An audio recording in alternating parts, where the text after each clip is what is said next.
Hello, boys and girls. How are we doing? I said hello as I pressed live, so I wasn't looking at you when I said hello. My desk has got cables and things all over it. Oh, it's all gone wrong, boys and girls. How are we doing? Welcome to the pre-stream stream. This is where the cool kids hang. Hope you've had a delightful weekend, a lovely old time since my last stream. Thank you to those of you who've already got involved in the subs before we've even gone live. Beagles is in with bits. Lord Hades Pluto in with 4 months. Jack Smith in with 5 months. Now on a 4-month streak. What a time to be alive.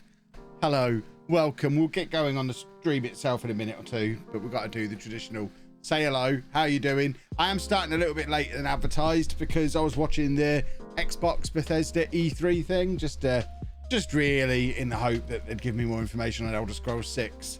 They didn't, so what a waste of an hour and a half that was. Ridiculous stuff.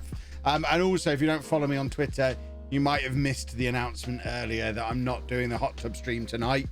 I have purchased a paddling pool. I have a paddling pool. However, because it was the England match today, my next door neighbours have got people over in their garden.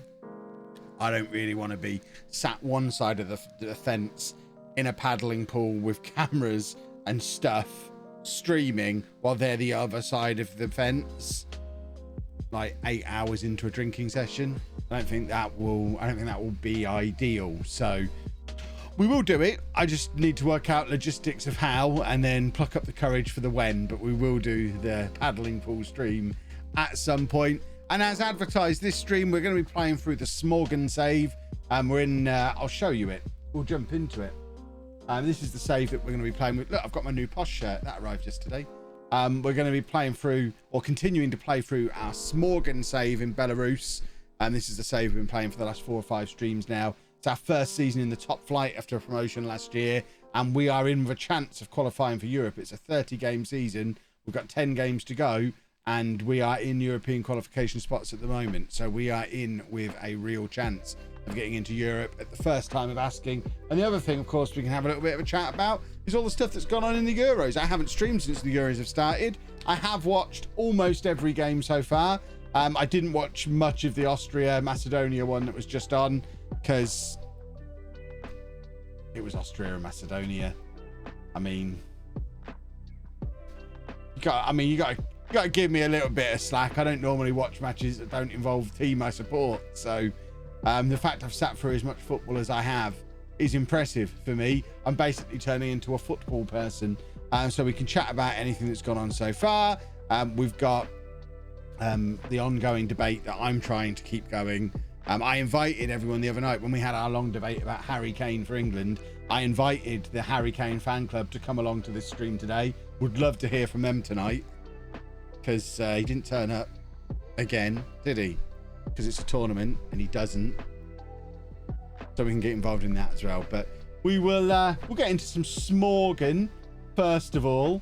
Let's just see what's going on in the chat. See if we've got any. I am going to be, I've got the ITV hub going in the corner of my monitor. I've actually got a third monitor arriving tomorrow, which I'm going to have mounted up there with my Sky Q box on, so I can watch all of the rest of the matches properly for the rest of the tournament. But this one, I have got the Holland-Ukraine game tiny in the corner of the screen, so I can keep up to date with any important stuff that goes on in that as well. So yeah, we can have a little bit of a watch along style chat type stuff going on with that.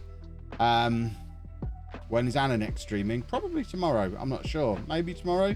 She needs to do 3 streams a week from now on for the next few weeks to get to partner. She's met all the other criteria for partner. She's just not streaming often enough. So I think she's going to be looking for 3 a week for the next foreseeable to get herself to partner.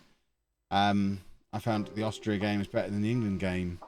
See, I wouldn't, because I don't really enjoy watching football as a neutral very much. I don't mind it if it's a really, really good game, but I would always enjoy the experience of a game that I care about the result of more than a game where I'm a neutral. I just don't really enjoy football as a neutral. Kane to get dropped for Friday. Well, no, that's the thing with Kane. Kane will get a hat-trick against Scotland, and everyone will talk about how he's the greatest striker in the world. And that'll be it. When we play against someone good again, he won't turn up again because he never turns up against the good opponents. He'll ruin Scotland because that's what he does. He's great against playing against teams that aren't very good. But against the good opposition, Harry Kane is not the answer in this England system. Certainly not going to get dropped. You got the golden boot at the last World Cup. Yeah, through penalties and scoring against the rubbish teams. Tell me a good match he had at the last World Cup. Tell me don't use the words Panama. That doesn't count. But yeah, tell me an example of Harry Kane playing well in a tournament against a decent side. I'll wait, because you ain't getting there. What caught my eye at E3? I'm a big Forza fan, so Forza Horizon 5 interests me. Battlefield, I used to like Battlefield back in the day. I haven't played it for years and years and years. I'm not really a shooter guy these days, but if anything's going to get me back into it, maybe Battlefield. Back 4 Blood looks awesome, but I don't think we saw anything of Back 4 Blood that I hadn't already seen. There was a lot of interesting stuff with still more to go. I am intrigued. Harry Kane or Kiefer Moore? Based on what I've seen this weekend, Kiefer Moore he's had a better weekend. Sawyer Chris Gaming, thank you very much for the 14 months.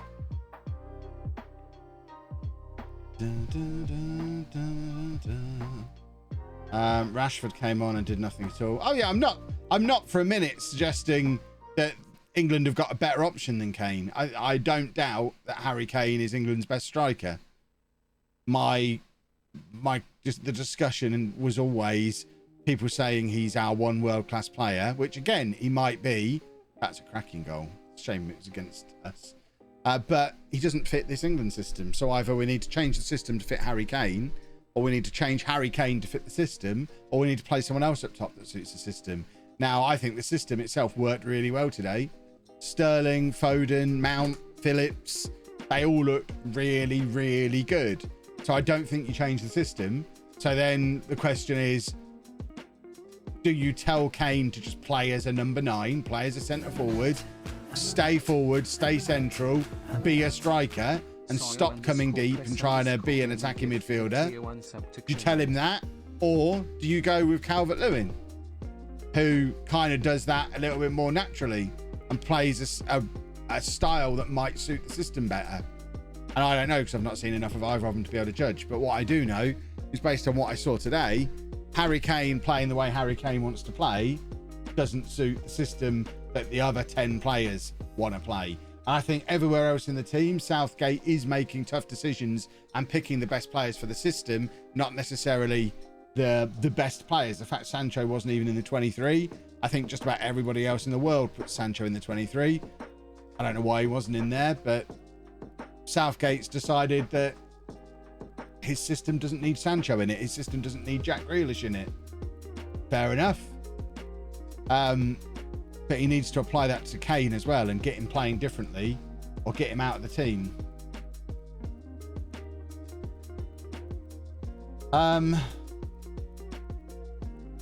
He's a world-class player, not a world-class striker. But he shouldn't be in the team as our lone striker, should he?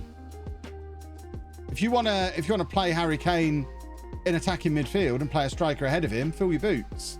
I think that's a different conversation, but that's not what we do with England. Thanks for the gifted sub as well, Sawyer Chris Gaming. Can't judge Kane by goals alone for England. I see, as people say that, and then when I say, well, he's never had a good game at a tournament, the immediate response is always, he won the World Cup Golden Boot. Well, I thought we weren't judging him on goals scored. We're either judging him on goals scored or we're not. He didn't score any goals in the last Euros. So are we judging him on goals, or are we not judging him on goals? If we're not judging him on goals, the Golden Boot's irrelevant. It was penalties and goals against Dross.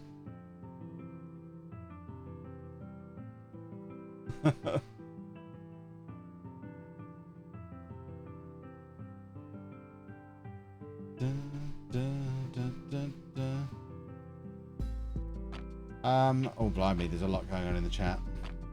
Kane is the pivotal player for Spurs because no one else is threatening. In England, it's not the case. Plus, Spurs have built a system around getting the best out of Harry Kane, whereas England don't.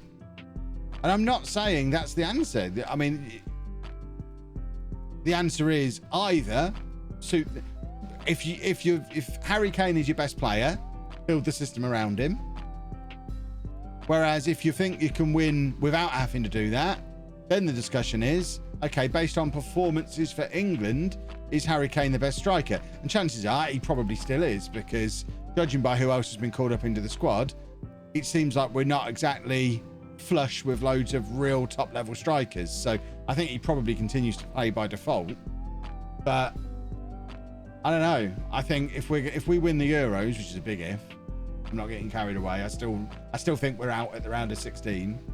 But if we're going to win the Euros, I think it'll be despite Kane, not because of Kane.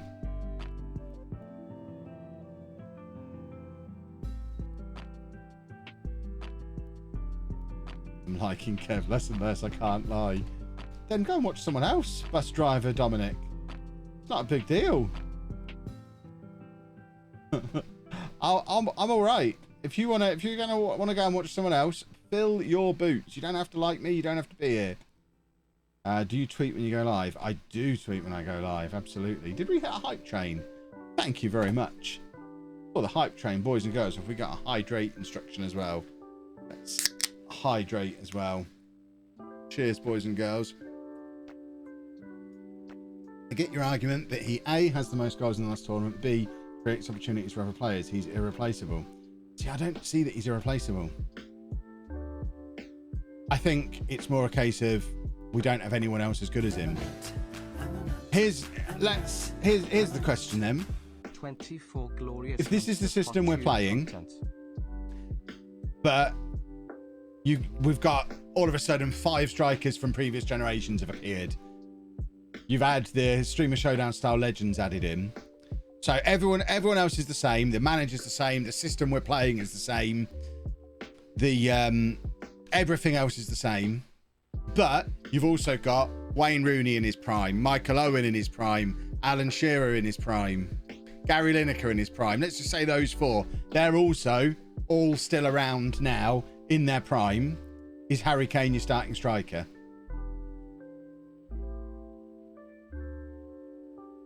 Rob, thank you very much for 24 months.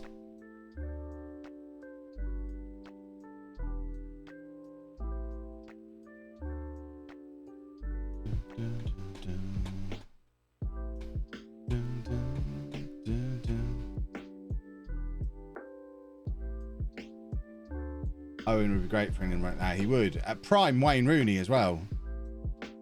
Rooney before he became a midfielder. Like Rooney when he was the most exciting young striker around. Imagine that Wayne Rooney up front in this England team.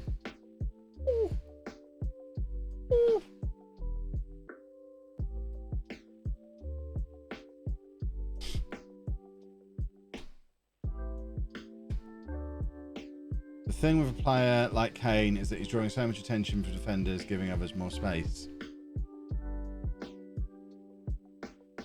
Is he? Is he drawing more attention than Wayne Rooney would?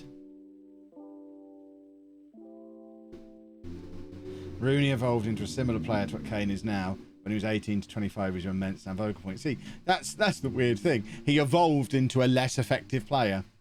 Weird.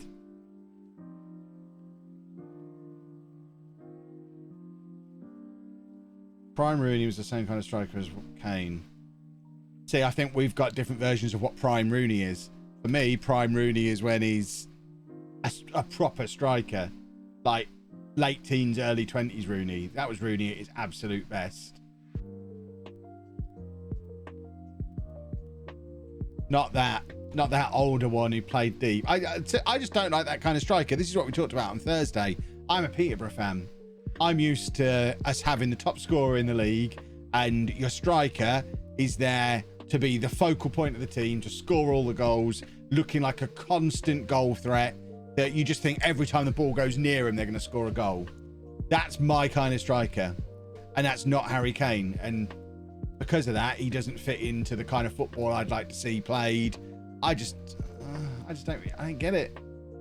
Play him as an attacking midfielder, fine. But even then, he's a bit slow.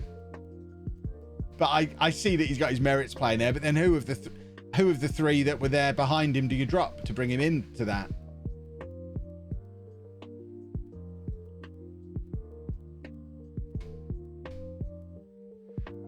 Kane's about 20 goals behind Rooney in Prem goals. He's also 20 goals away from Rooney internationally. He'll catch both, no problem. Yeah, but we looked at his goals the other day. In his entire career, he's only scored 2 goals that weren't penalties against other top 6 teams. He's never scored against a big international team in a competitive match.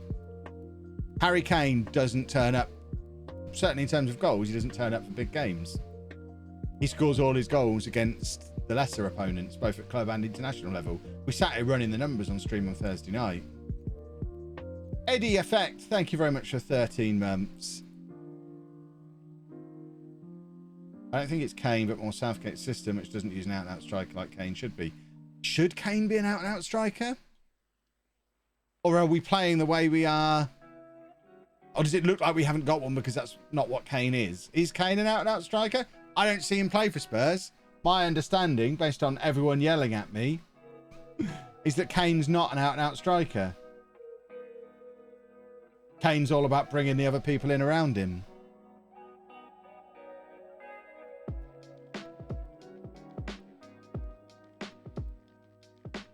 And we do a watch-along of the England-Scotland game. Probably not, because I'd quite like to just sit and watch it. I don't mind doing watch-alongs of games that I'm less interested in. But for England-Scotland, I'd like to be able to just sit and watch it and not be constantly checking the chat and stuff.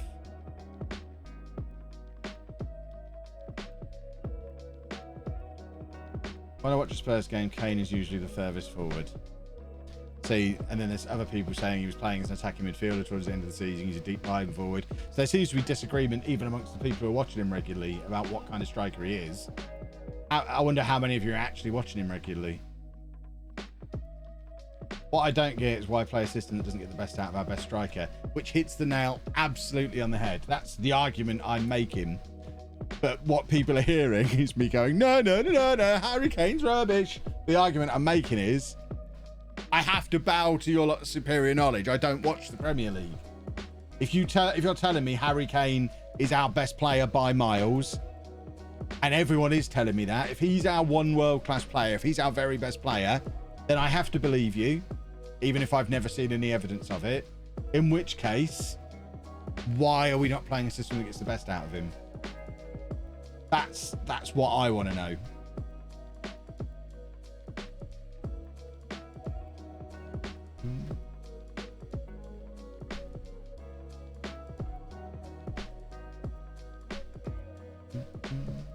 Premier League top scorer and Premier League top assist maker. Has only scored twice against top 6 teams in his career.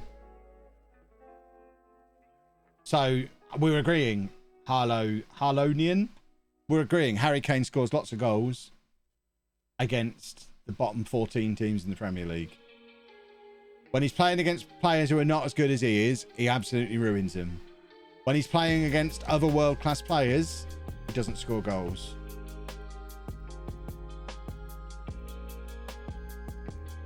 He needs another striker with him. So why hasn't he got one? Are we saying that's Southgate?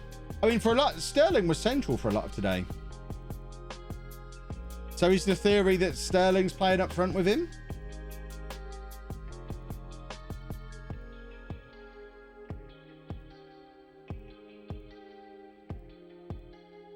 Kane didn't have any impact on the game today. We're better off putting Sterling up top and having Jack on the wing.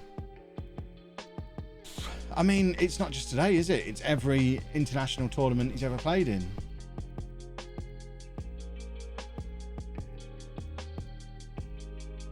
I'd love to see him play on a better team where he doesn't need to carry him by himself. Is that not what you've seen today? Maybe Harry Kane is very good at looking very good when he's a big fish in a small pond. Maybe you put him in a big pond and he gets a little bit lost. Maybe he needs it to be all about him to be able to perform.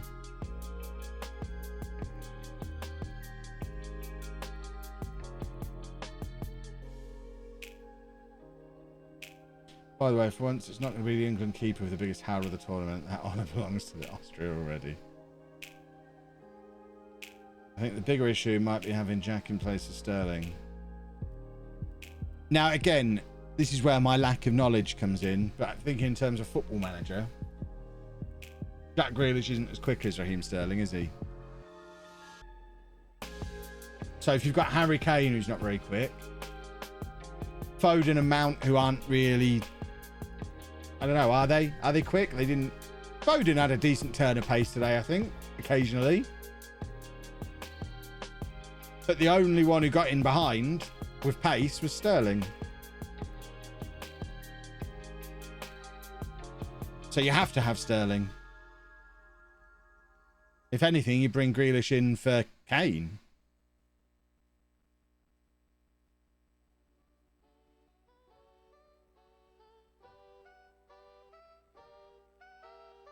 Kane reminds me of Rooney towards the end of his career. He actually restricts the players. He doesn't fit the system Southgate wants to play, but slows it down when it gets to him. Yeah, I think I agree with that.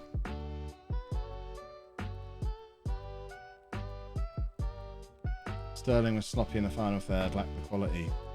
But as the commentators continued to go on about every 5 seconds, I think the commentators were the heads of the Raheem Sterling fan club.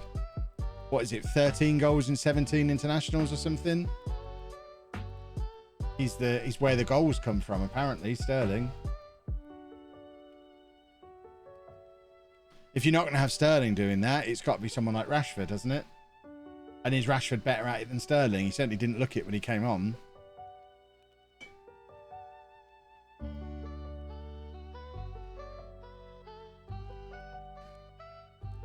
How can you say Kane isn't a potential England GOAT on his goals and assists record, domestic and international combined?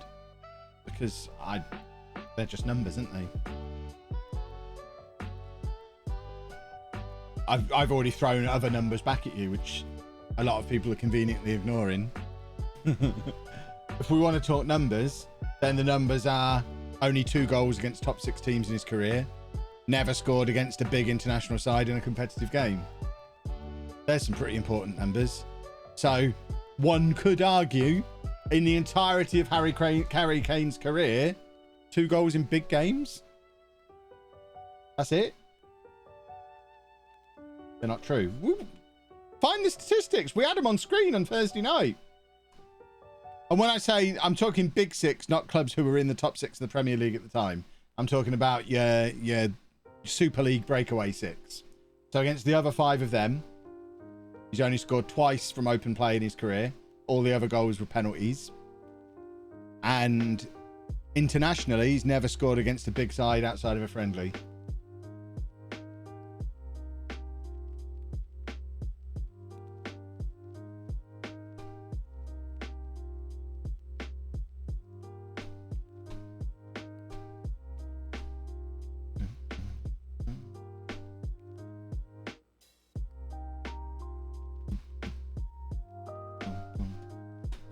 I love how binary some of you get. Connor Murphy's there going, so you're saying Harry Kane is... No! I had to block a couple of people on Twitter this afternoon because they were just getting completely binary about it. That's absolutely not what I'm saying. What I'm saying is, everyone on Thursday was telling me it's coming home because Harry Kane's the best striker in the world. He's our one world-class player. And I just made the point of, yeah, but he doesn't do it in tournaments, does he? I just said I've never seen him have a good game because I don't watch the Premier League and I only watch England at the big tournaments. And I've never seen I've probably seen Harry Kane play 10 times over Euro 2016 and the last World Cup and today. And I've not seen him have a good game. So I'm not saying I can't get this injured player off the pitch because I've made my substitutions. So I'm not saying he's not good. Oh, we can make 4 subs apparently. What I'm saying is he's not as good as people are making out. And I suspect it's because he doesn't fit the system. I believe he's as good as everyone tells me he is. I can look at statistics the way everybody can. I can read. I see the amount of Premier League goals he's got this season. I see the amount of assists he's got. I see his England goals per game record. I hear everybody tell me he's great. I get all that. Still never seen him have a good game though. So either he's a bottler, which he might be. Never won anything, has he? So he might be a bottler. Or he just doesn't fit into England's system, in which case we've either got to change the system to fit him or drop him. Kane doesn't have a world class. If Kane isn't a world class player, we definitely don't have a world class player, which was pretty much the point I was making the other night when I was saying we ain't winning the Euros.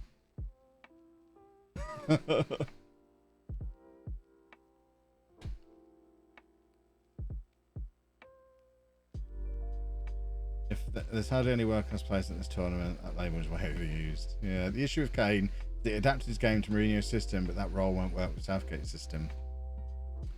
So then, it seems like some of you are starting coming around to agreeing with me. Now you've realised it's not an attack on Harry Kane. You don't need to defend him. So if the solution is he doesn't fit in the system, so if the problem is he doesn't fit into this system, what's the solution? Because if we're going to win the Euros, which is a big if, and I don't think we will, but if we're going to win the Euros, surely we need to get the best out of our best player. And at the moment, we're not. Generic Position FM, thank you very much for 15 months at tier 2. Going about the breakaway teams, isn't he like the top scorer of all time in North London derbies? Look, I can only go with the numbers that were presented to me on Thursday. Maybe it was in the last couple of... I don't know. Who is it who got me the numbers on Thursday? You better be here. I need you to back me up. It's not one game, Kev. It's every game I've ever seen him play in a big tournament.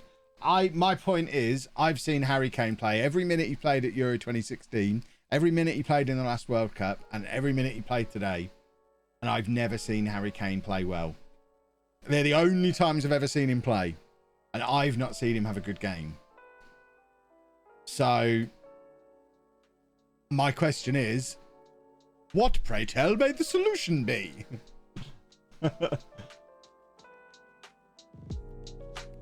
Those numbers on Thursday were false. Oh, good. Well, then let's just ignore the Premier League and get back to the core. The core is, I've never seen him have a good game. Didn't he score a hat-trick in the World Cup? Yeah, but 2 of those games were penalty. 2 of those goals were penalties, were they not? And it was against a bunch of dross.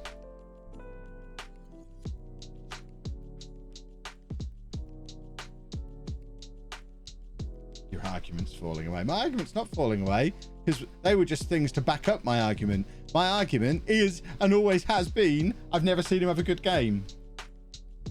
Doesn't matter how they go in. But that doesn't mean he was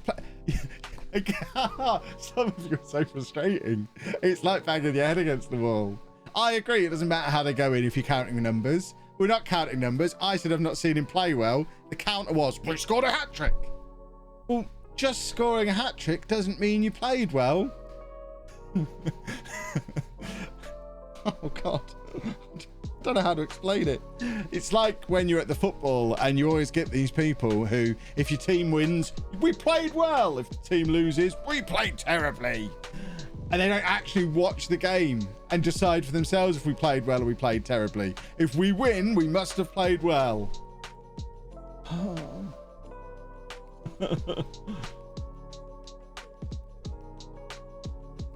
What's on my shirt today? Dodo Airlines. So you're telling me if you score a hat-trick, you can play bad. If it's 2 penalties and one he didn't really mean, yeah. 14 months. I'd say you can still have a bad game. Especially, who was that against, by the way? Just remind me who the hat-trick was against. The Wolverine. Thank you very much for the serve.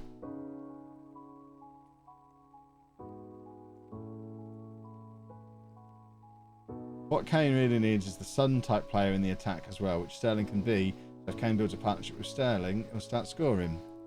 I mean, maybe the issue isn't getting Kane scoring. Maybe you focus on getting Sterling scoring. The mighty Panama. So he scored a hat-trick against Panama, of which 2 goals were penalties. And you're using that as your evidence of the one and only good game he's had in a major tournament. And you don't see my point? You don't see where the issue might be? That is your example of him playing well? 2 penalties. We were playing Panama. And that is the best you can come up with for an example of him playing well in a tournament. Your Honor, I rest my case.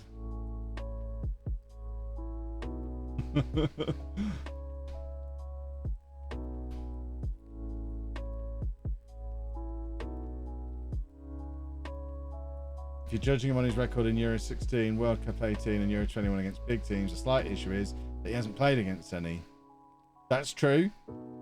But against the better teams he's played against, he's been completely ineffective. I know he got the golden boot at the last World Cup. Just who did he score his goals against?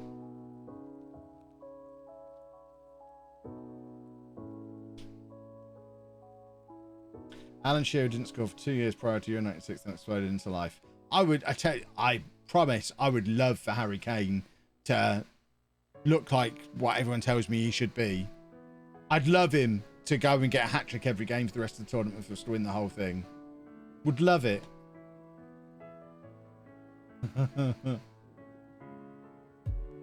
So his golden boot goals were against Tunisia, Panama and Colombia.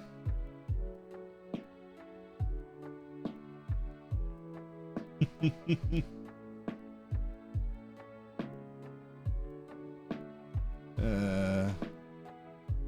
talked about where the hot tub is at the start of the stream. That being said, his best game, in my opinion, was in the Nations League away to Spain with the assists. See, that's just a friendly though, isn't it? No one cares about the Nations League. I didn't bother watching it because it's just a replacement for friendlies. I'm talking about Euros and World Cup.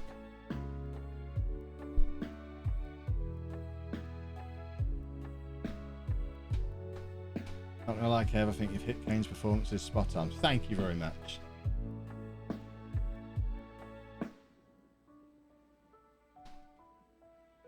I genuinely came just for the hot tub.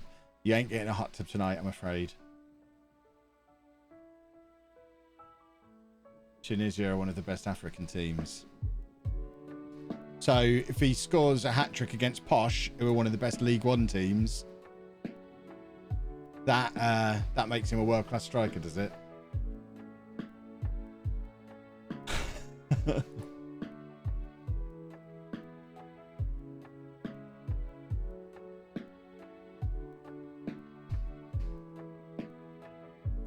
Slam on Africa. I mean, tell me all the African teams that have won the World Cup. It's just a fact, isn't it?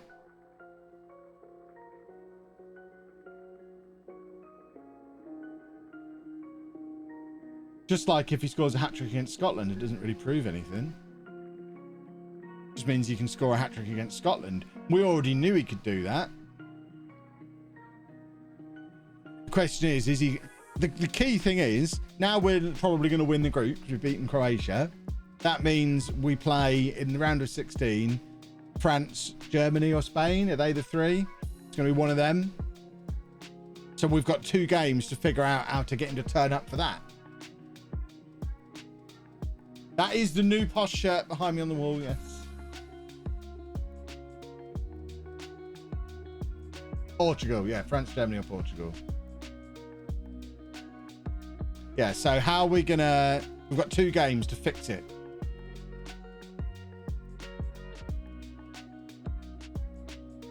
And how do we fix it? Does Southgate have a plan? Kane's a great striker, just not as good as what people say he is. I think that sums it up perfectly. In Southgate we trust. I mean, I've got to give it to him. He got it right today. Apart from with Kane. And I would probably argue left back as well. Because the left back situation was a weird one. He won't fix it because he'll look great in the next 2 games. Exactly, that's the big problem, isn't it? He'll score 5 goals in the next 2 games. Finish as top scorer in the whole tournament. Won't turn up for the round of 16. And everyone will be like, well, Kane was great. Look, he scored 5 goals. Kane's not the problem. Everyone else is the problem. Because everything else is so desperately ignored.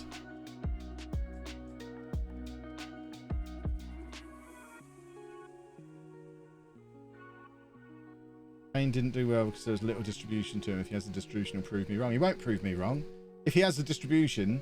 I mean, again, you're one of the people who've completely missed my point.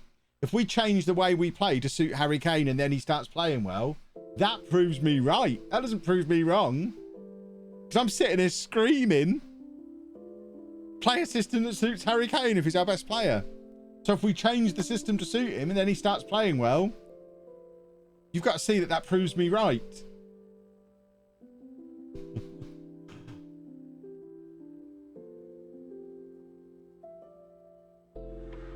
I think it says it all about the lack of attention to detail of some people. The amount of people who were like, he's left Sancho out of the squad but got 2 goalkeepers on the bench. Yeah, because he had to. Did you not read the rules?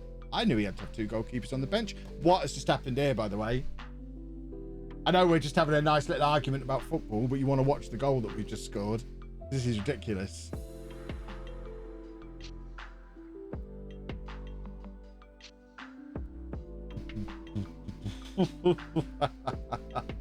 Oh dear.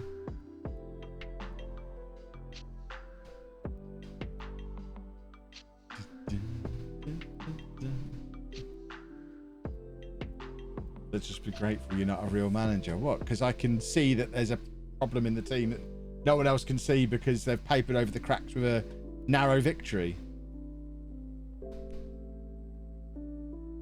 If there are genuinely people out there who think, yeah, today was spot on, Kane played really well, hurrah, then they are just everything that other countries laugh about when they think of England fans.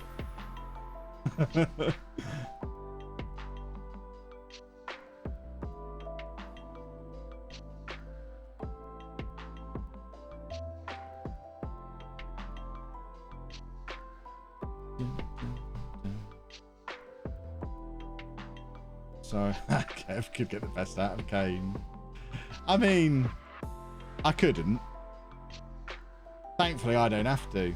Compare Kane to Lukaku. Oh, there you go. Again, let's rest our case again. Kane didn't play well, but the team did. Not every player needs to have a good game. Agree. But if you're going to play a system where our best player doesn't play well, and like I say, he's not played well in any of the tournaments he's played in, because we don't play a system that suits him, so why are we still playing him? Either drop him and don't keep selecting him based on how good he is at club level. If you can't do it internationally, then drop him. Or change the way you're playing to get the best out of him, and we could do even better.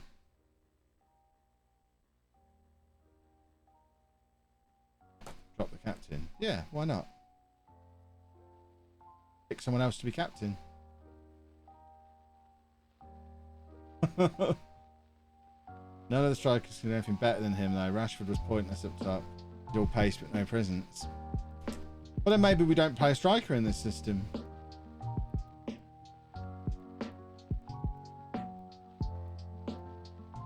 I do hate strikers as captain. Captain agreed. It's stupid.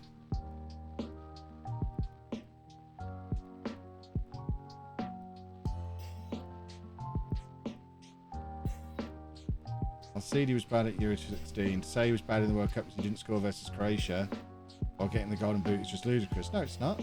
I'm not saying he was bad at the World Cup because he didn't score against Croatia.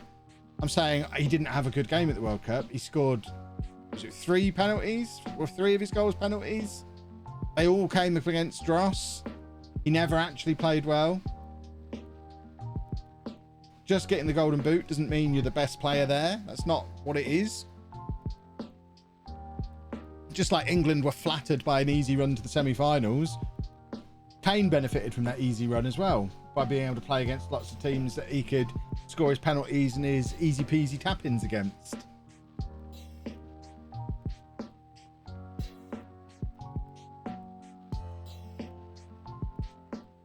You don't like Messi as a captain? I don't think I've ever seen Messi play.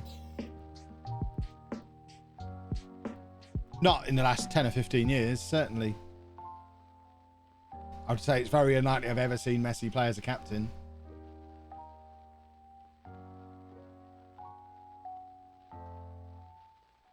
I don't exaggerate when I say I only watch posh matches and England at tournaments.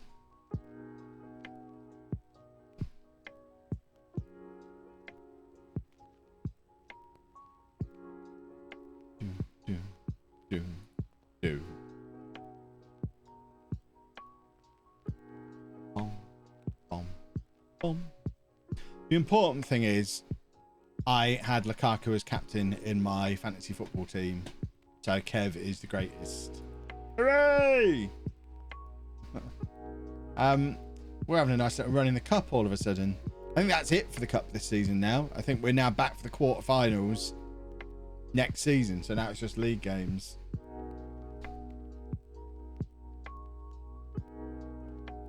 I've seen Messi play in real life. 75% of the game he's wandering around like a goon. But the other 25% he's a magician. I see.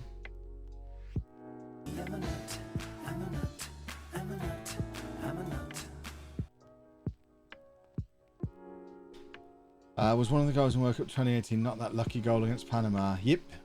And the other two were penalties in that game, so that was his hat-trick. Ondi, thank you very much for the sub. Messi has won the same number of international tournaments as Harry Kane. He's won a few more at club level, though, hasn't he?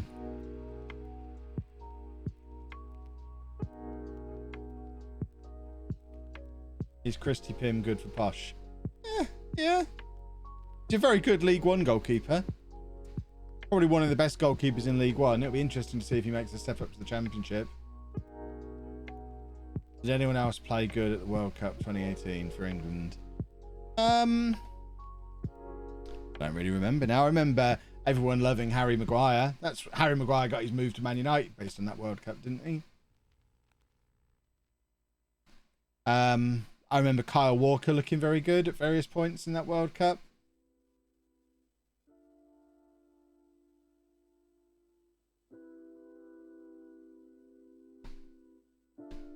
Yeah, Pickford was good at the World Cup. Trippier. Yeah, there was quite a few players who had a good World Cup.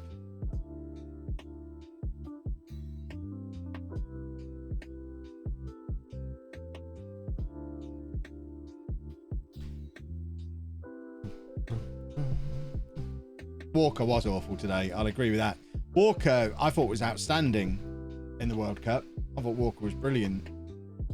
But I'd have taken him off after half an hour today. How Walker made it through to the end of the match, I'm not sure. I get wanting to play Trippier for free kicks. Has he ever scored a second one, or is it just that one? He's going to dine out for life. And experience and all that, but I mean, Chilwell's just won the Champions League if you're looking for experience. He wasn't even on the bench. I thought Mount was very good today. Foden impressed today.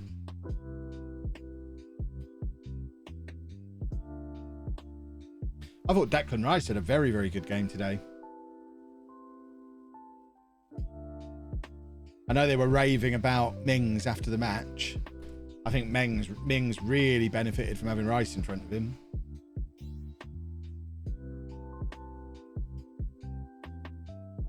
I do have a soft spot for Declan. Really like Declan Rice.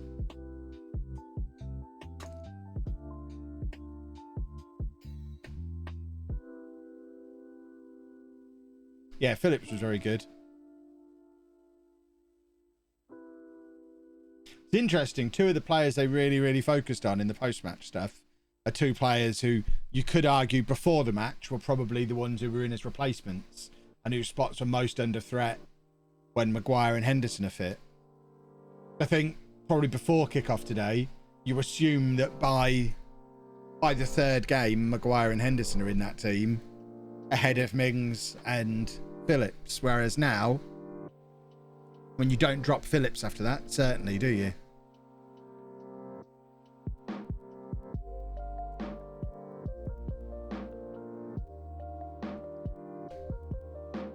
It reminded me a little bit of whatever World Cup it was that Owen Hargreaves just came from nowhere and had a fantastic World Cup.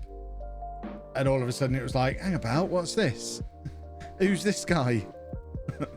And then he was always rubbish ever since. But Phillips made me think a little bit of that, although they played different roles. But Hargreaves in that World Cup years ago kind of went from being a squad member to playing every game. And I imagine Phillips will play every game now off the back of that one performance. Do you need Rice and Phillips for the next 2 games? For today, it made sense. I think if you're going to play that front 4, I don't see that there's any harm in playing 2 holding midfielders, especially because Phillips got forward a lot today. I don't think you want to change the system around too much. I think keeping Rice and Phillips there and maybe fiddling with the front 4 a little bit.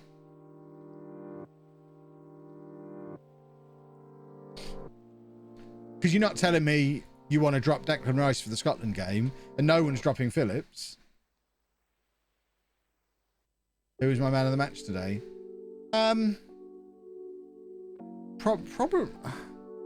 Probably Phillips or Rice. I think Mount and Foden looked very, very good. You saw little flashes of brilliance from both of them, but they were both kind of in and out of the game. Whereas Phillips and Rice just kept the whole thing ticking over. I thought they were excellent together.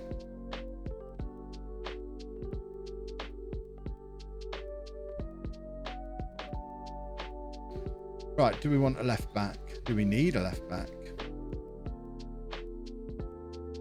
Apparently he's better than what we've got, and we've got the money. So, can we actually afford to sign him? Can we afford his wages? In fact, transfer window's closed, so let's not bother. There's no point bringing him in now.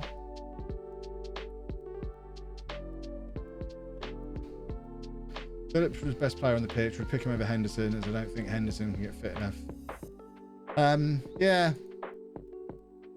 It's one of the, it's a weird thing, isn't it? If Henderson's not going to get fit enough, why is he there?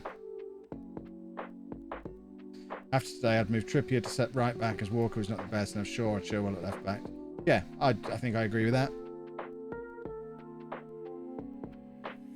I wonder if you need both Mount and Foden, who, based on what I've seen today, are basically doing the same thing. And whether you take one of them out and put Grealish in, I don't know which one you take out.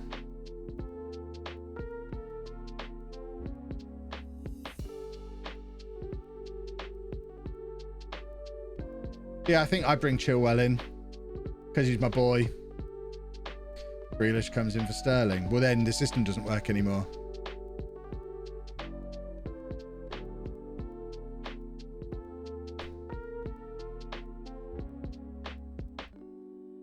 I think you're falling into the habit of picking who you think are the best players rather than the best team. I think if you take Sterling out, the only player who can come in for him is Rashford.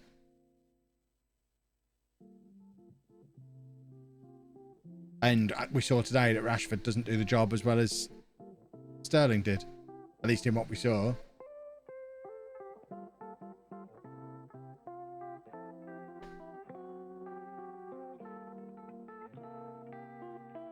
think they should get someone to run in behind instead of one of Mount or Foden. Well, that's what Sterling's for. That's what Kane should be doing. We circle back round to Harry Kane again. He's your lone striker, for goodness sake. If he's not running in behind... Ah! Ah!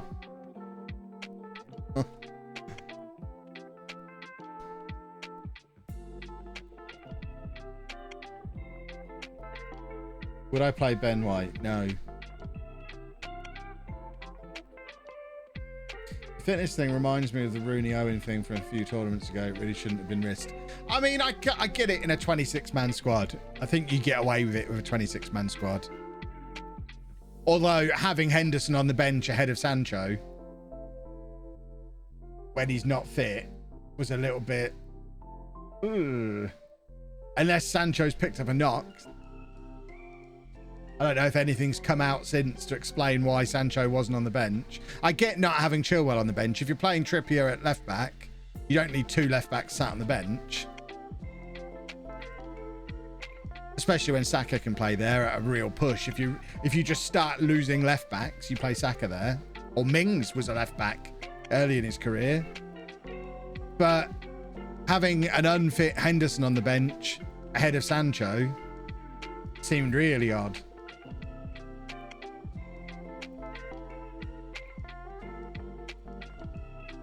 rather have 2 left backs and 2 goalkeepers. Yeah, but 2 goalkeepers isn't negotiable, is it? You have to have 2 goalkeepers. He's in Manchester signing his contract. What was Southgate's plan if Sterling didn't turn up? Rashford. That was his plan. That's why he came on for him. It's like, why would you play Rice and Phillips in midfield when they play in the same position? Well, because they didn't play in the same position today, did they? Rice played almost as another centre-back. Rice was almost a libero today.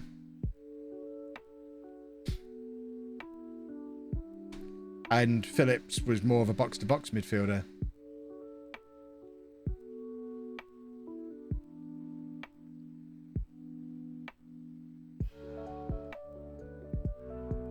Those of you moaning about 2 goalkeepers on the bench, remember, you have to have 2 goalkeepers on the bench. Look at every bench. They all have 2 goalkeepers on.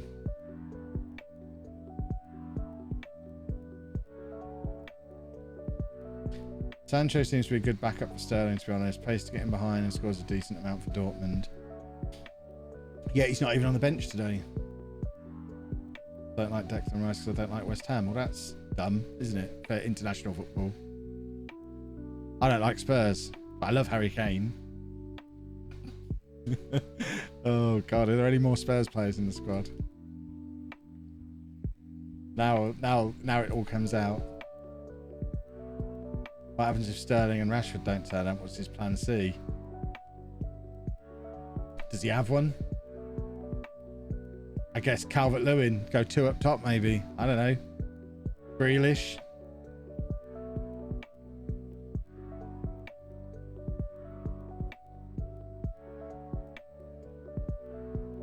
I think it was pretty much right today. Like I say, proper left back in for Walker. Play Trippier at right back.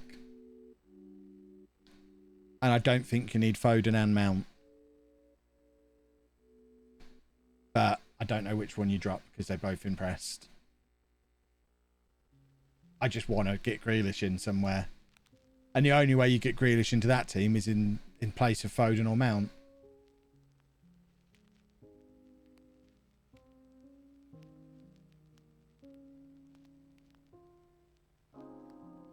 Never cared about football ever, but I've watched 1 whole game today. Very proud of myself. Excellent work.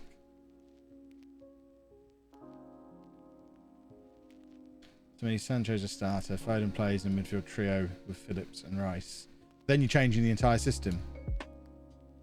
And the system worked.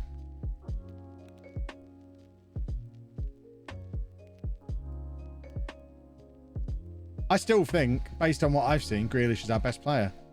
I think it's mad that he's not playing. I think if Jack Grealish plays for Liverpool, he's a starter. But because he plays for Villa and it's not cool, it's not as much of a priority. Foden and Mount are in ahead of him because it's Man City and Chelsea against Villa. Big club bias.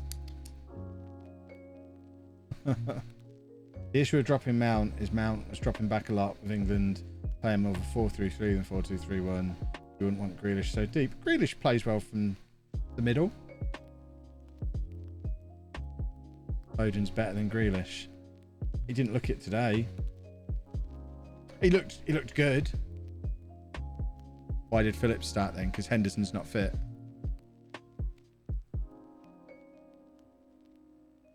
Henderson is fit. Who would you drop for him?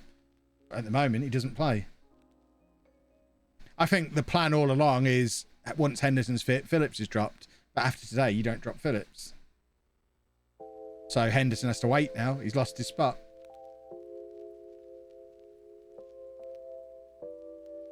You can't drop Mount. You'd be mad to. If you're dropping anyone, it'd be Foden or Sterling. But you can't drop Sterling because he's crucial to the system. So you drop Foden and bring Grealish in.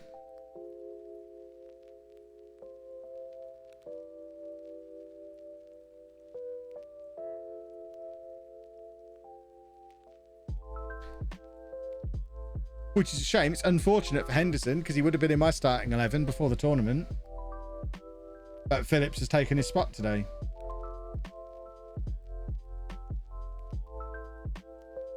So now he only gets back in if Phillips has a bad game.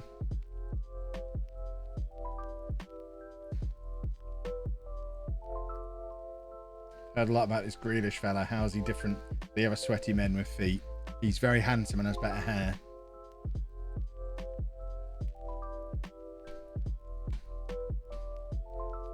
Henderson hasn't played for 6 months. Why does he come straight in? Well, he doesn't. I just said he's... I'm assuming you're not saying that to me because I've just said he doesn't.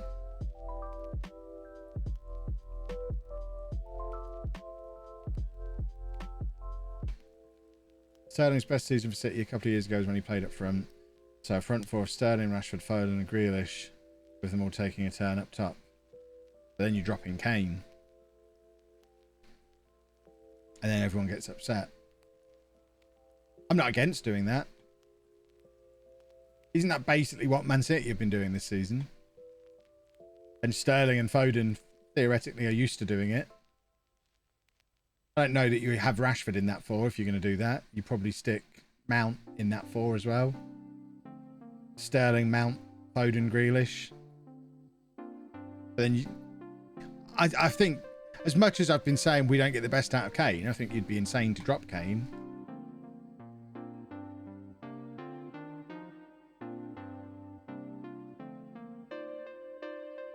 Sterling can't play up front on his own. Man City used De Bruyne or Gundogan as false nines.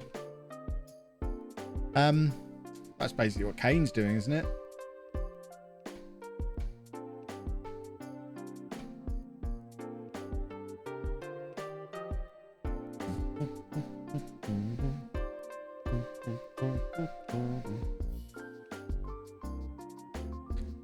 What did I eat today? What did I eat today? Leftover barbecue from yesterday.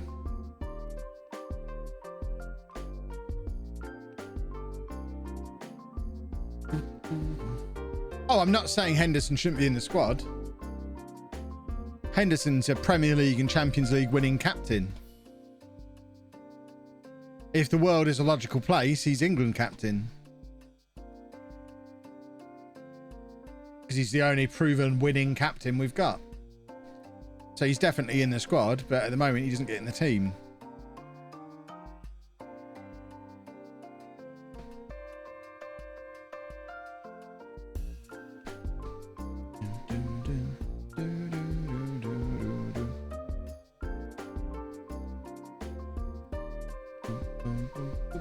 So still 0-0 in the Netherlands game.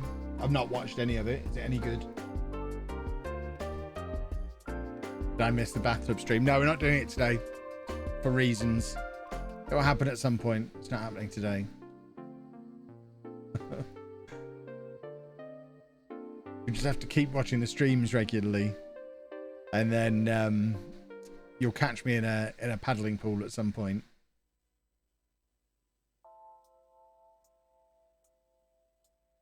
I think I've got a couple of Netherlands players in my fantasy football. Hold on. Have I or haven't I? I had Cancelo in there, so that's nice. He doesn't get auto. I've got Timber is on my bench, but he doesn't get auto subbed in for Cancelo, even though he's no longer at the Euros. I don't really understand fantasy football. How is that not an auto sub?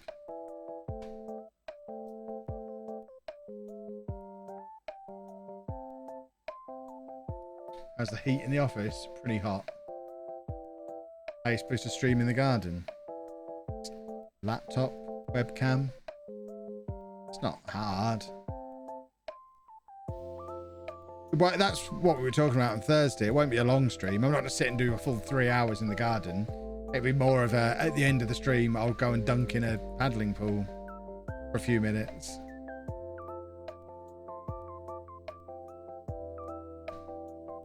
I think auto sub's an option you have to click in the settings. Okay. I'll wait for Timber to get a hat-trick today. Me not get any points for it because I've got Cancelo in my starting 11 still. Ugh.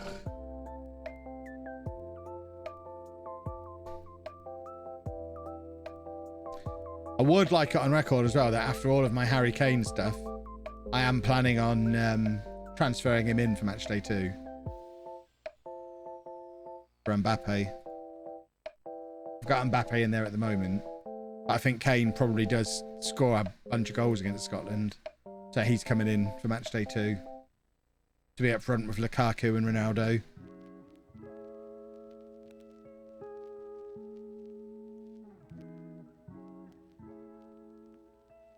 Are you all in my fantasy football, by the way, boys and girls? You should be. Well, there are more of you that are involved the further down I fall. You won't auto-subbing. Cancelo wasn't due to play until tomorrow. Timber would only auto-subbing for a player who didn't play today. Well, then it's stupid the way it works. Because they're all match day 1, theoretically, aren't they? And it wasn't announced that he'd got COVID until after subs for today were locked, either. So the option wasn't there to sub him out.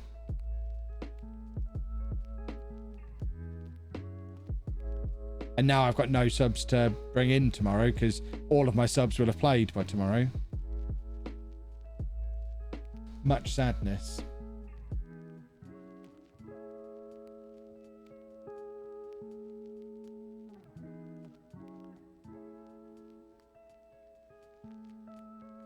I had no England players for match day 1. I'm a monster. But I think both Kane and Stones are coming in for match day 2.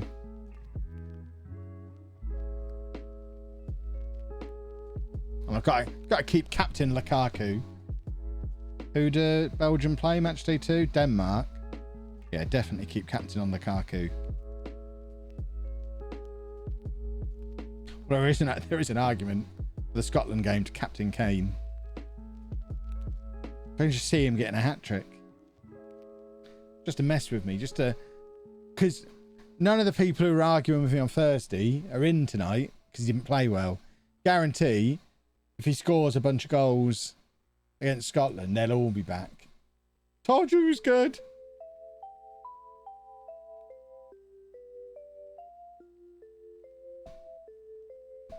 It's risky business having England players in as no one's guaranteed to start apart from Kane. I think Stones is pretty much nailed on guarantee, especially with Maguire injured.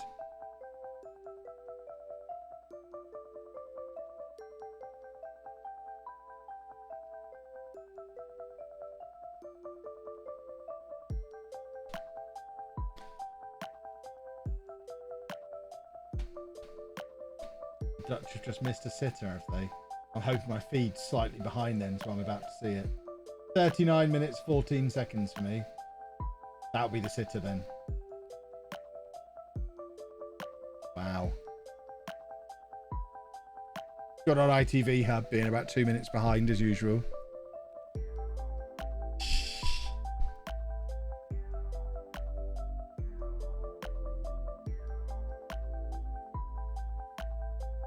England-Scotland will be a dicey, tight game that I can't see being more than 1-1 or 0-0. I mean, if England can't beat Scotland, I was going to say we may as well just pack up and go home. We're already at home. Everyone's staying at Harry Kane's house. We talked about this the other day. But if we can't beat Scotland, goodness me.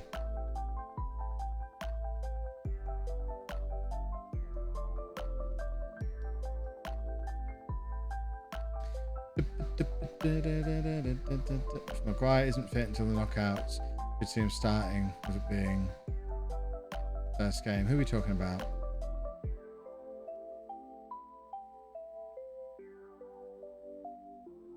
That Scotland wins, so we finish second in the group. I still think that's not the worst idea.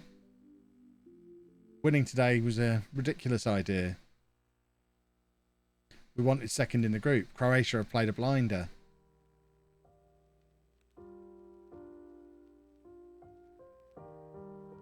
Netherlands need Virgil van Dijk. I mean, looking at the squads, they're probably the one nation more than any who probably don't really need him.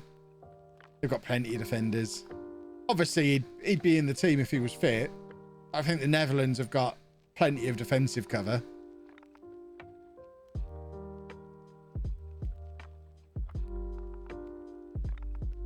They're not exactly playing Tyrone Mings, are they?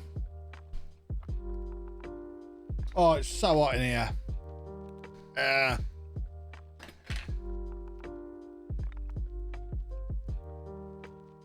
Chances of England beating Portugal in the round of 16 is probably higher than beating France in the quarterfinals. It depends, because aren't France combusting at the moment? Haven't Mbappe and Giroud fallen out? I was reading somewhere. So France might be ripe for the picking.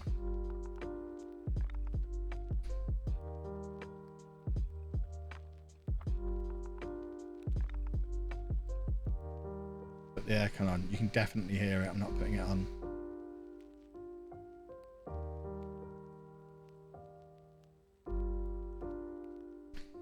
Plus, it'll ruin my sexy new lighting. I finally sorted out the RGB lighting in here so it works again. And if I put the aircon on, I have to open the blinds because I still haven't put my curtains up, which means you then lose the beautiful lighting that's going on in the background.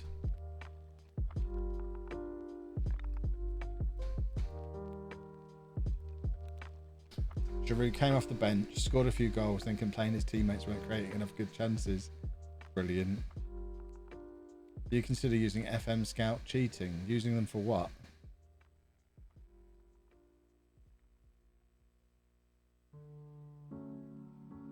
Are you talking about the website or Genie Scout?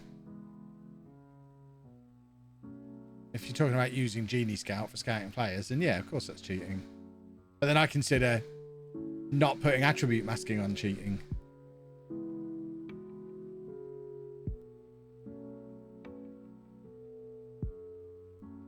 Yes, it's cheating, but it's a single player game. So if you want to cheat, who cares? Play it how you want.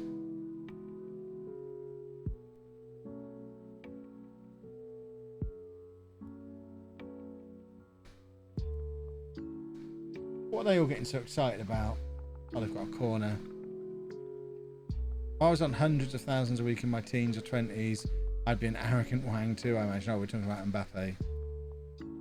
Yeah. But theoretically, I guess he's one of their best players, if not their best player. Ivanov's playing well today, talking of best players.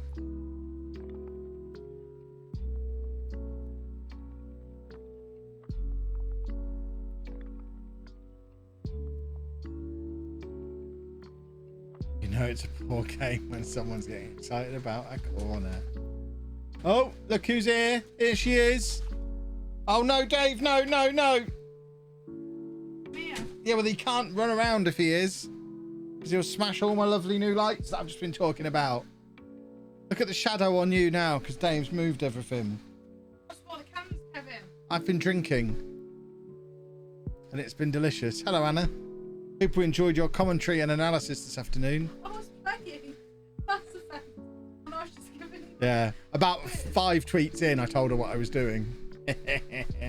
Anna Hansen. I like it. It's the analysis. We need a theme song for you or something for the Scotland game. Can I help you? Have you got anything to say about Netherlands versus Ukraine? It's 0-0 as we approach half time. Very well, are they? They are not doing very well, exactly. She's not even being specific about team. No one scored, so neither of them are doing very well. Analysis. Analysis. Yeah. We need to put the emphasis on Anna. She puts the Anna into analysis. It's too hot. It is hot. I came here. The air conditioning cannot be on during stream because you told me I wasn't allowed it on when I was streaming. No, I am. No, you told me it wasn't allowed to be on during streams. And it messes up the lights and everything. You're a better commentator than Jermaine Genus, apparently. Both from Nottingham as well. How old is he? He might be the same age as Anna. Did you go to school with Jermaine Genus? Maybe. Maybe. Probably her high school boyfriend and she doesn't remember. Jermaine Genus is Andy's dad. What? Excuse me?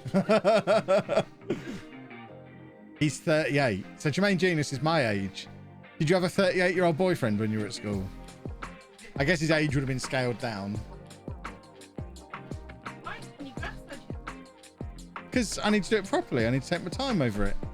You don't rush a grass head.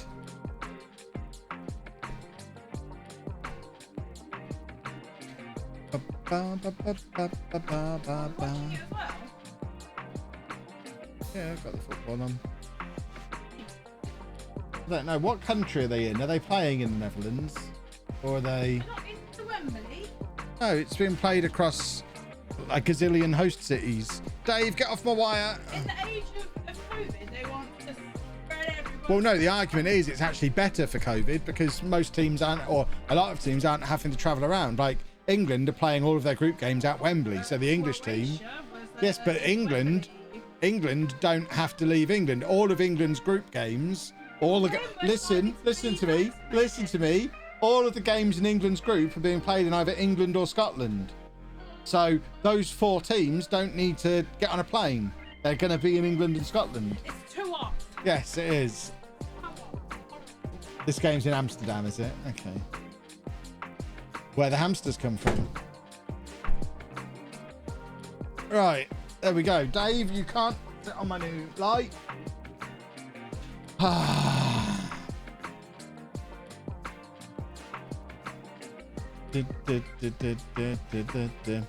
So how did Scotland get the short straw and have to play England at Wembley anyway?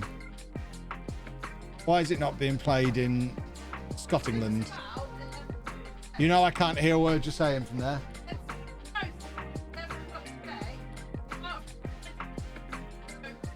Excellent. Can I talk about YouTube analytics? No. Because you're not asked a question about them. I don't have a speech prepared. Scotland have based themselves in Middlesbrough. They must be proud. They've made it to the Euros and visit such an exotic venue. That's brilliant.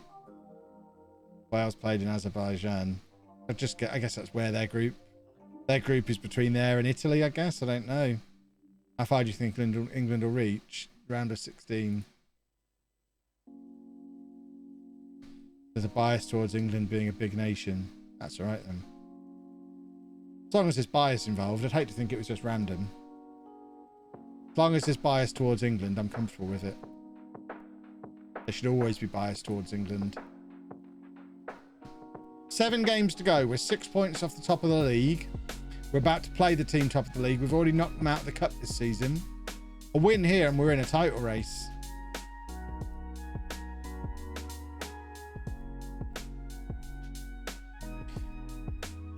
England earned the right to 3 home games. Is that an actual thing or is that just bias again? Scotland only qualified through playoffs due to the Nations League. Okay.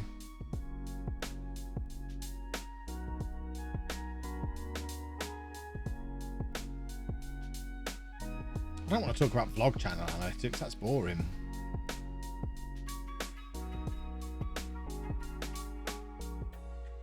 Scotland away because they weren't in it initially when the host cities were announced. Had they been in another group, they'd have likely got 3 home games. Okay. Now it all makes sense. So my next question is, why have they based themselves in Middlesbrough when 2 of their games are in Scotland? Why not just base themselves in Scotland and then get on the East Coast main line on match day? How many people have joined the raid? I don't know, 5. I've told them we're not finishing the campaign, so I don't think their tracking's working. Only 5 people have done it. I'd be very surprised. So I said, yeah, we're not doing any more of this. We'll call this one here.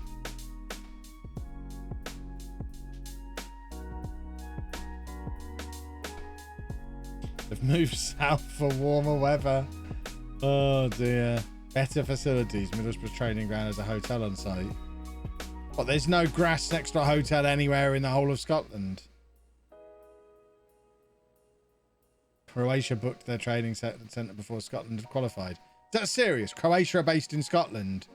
So Scotland have had to go to Middlesbrough. That's fantastic. I really hope that's true.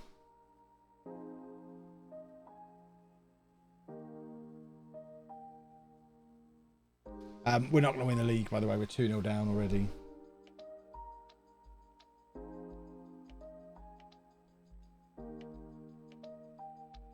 Croatia reversed their decision a week ago anyway. What, so they're now not in Scotland? So Scotland are now stuck in Middlesbrough. Never to be allowed to leave.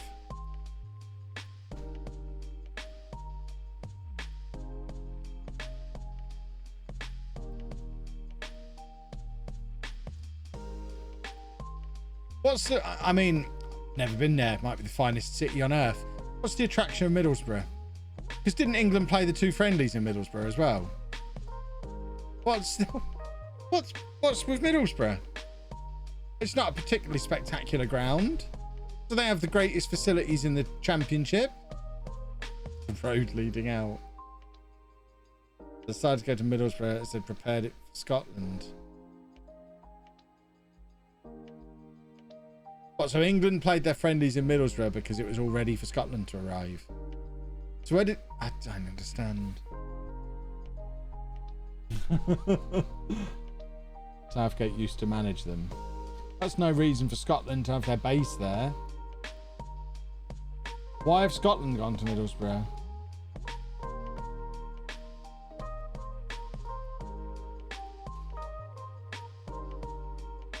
Facilities. Surely Newcastle have got better facilities than Middlesbrough.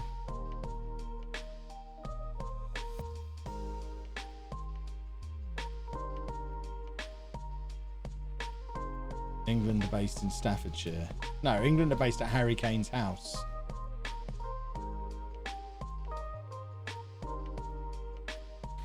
Borough training facilities are amongst the best in the country. Really? Why aren't they any good then? They should hire a few coaches if their facilities are that good.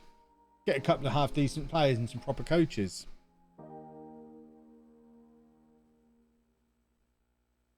England are based in England.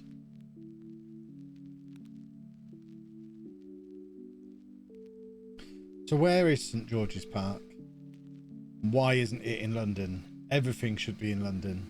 It's near Burton. Why are they slumming it in the north? They should be in London.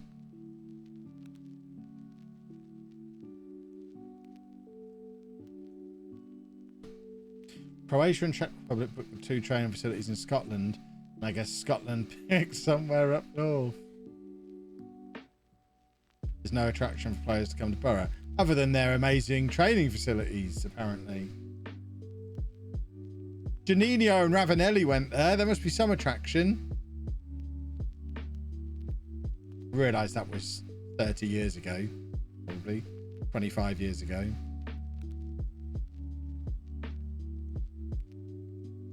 A 5-star hotel called Rockcliffe Hall with a £7 million training ground apparently for Scotland. Nice. Gaza went there too. That was more because no one else would have him, wasn't it? We told them it was near London. But that's why Janino and Ravanelli went.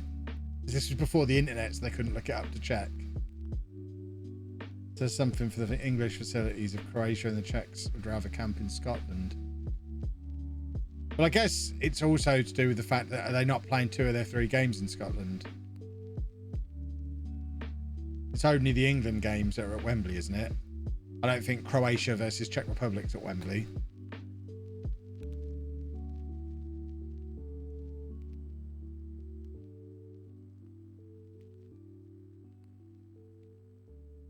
I'm a big proponent of basing teams outside the large cities to minimise distractions. Psh, get them all in London. Get them all in London. They can have Bodines then. And go to the Namco arcade.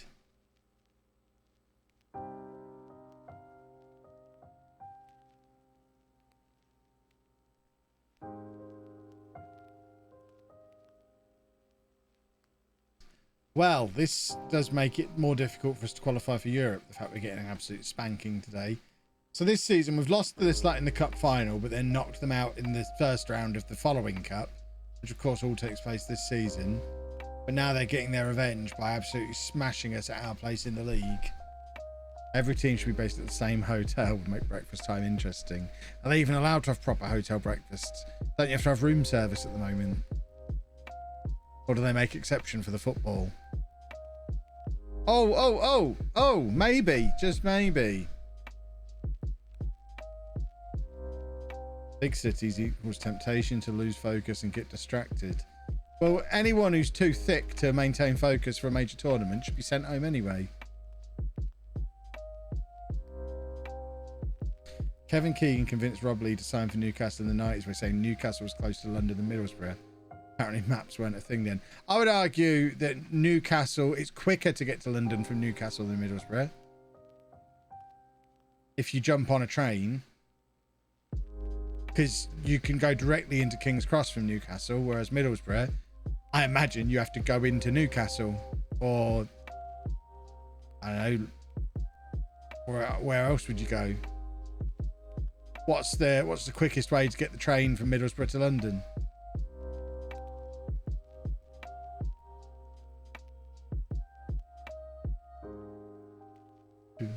You can go from Borough to Manchester. Scotland players are flying to games. What, from Middlesbrough?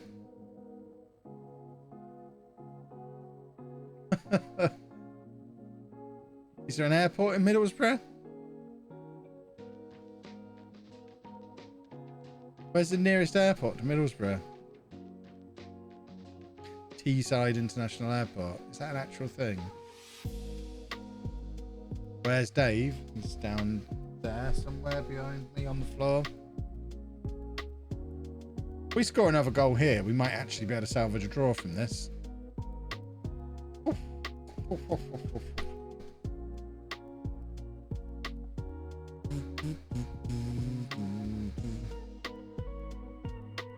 Outskirts of Darlington, very close to the training ground. Teesside International Airport. What a grand name. Have I missed the hot tub? Yeah. I was completely naked. Wrote everyone's name across my bosom.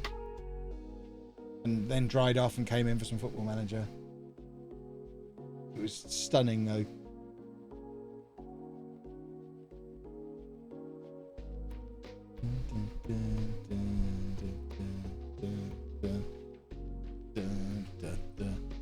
Or maybe I haven't done it and maybe we're going to do it another night. Oh, it's so hot in here. 6.7 miles from training ground to airport. So they can jog to the airport then and then they're warmed up by the time they get to the games. I now see the logic. That must be like a 9-minute flight. They probably take longer taking off than they actually do flying.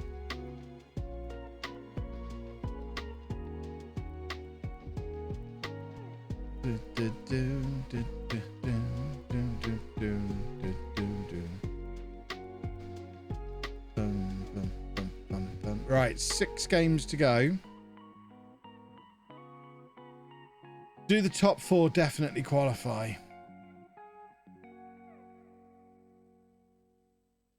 Depending on the winner of the cup. So we know they've already won the cup. So 4th place is... I mean, yeah. 2nd, 3rd and 4th is no difference. We're into the 2nd qualifying round of Europe. Either way, we just have to finish top 4. That's the goal.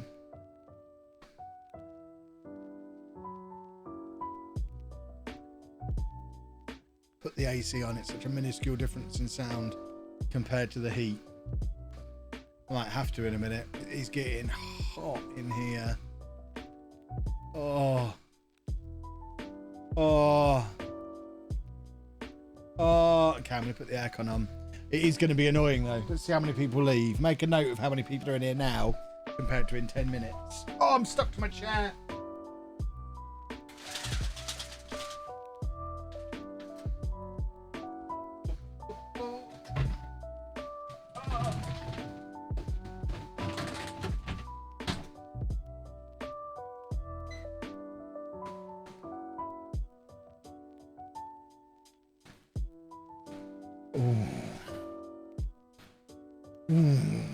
The lovely rumble of air conditioning every time I talk, but not when I'm not talking because of the noise gate.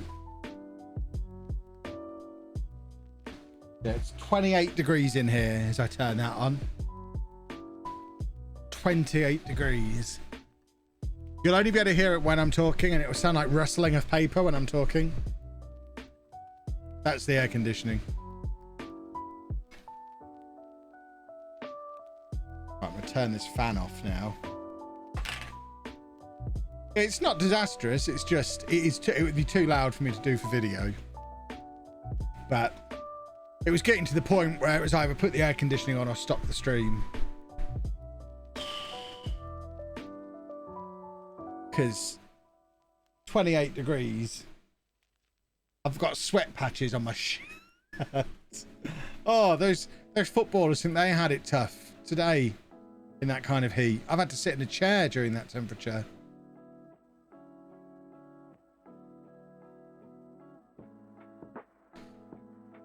And if the noise gets really annoying, I'll just stop talking and then you won't be able to hear it at all.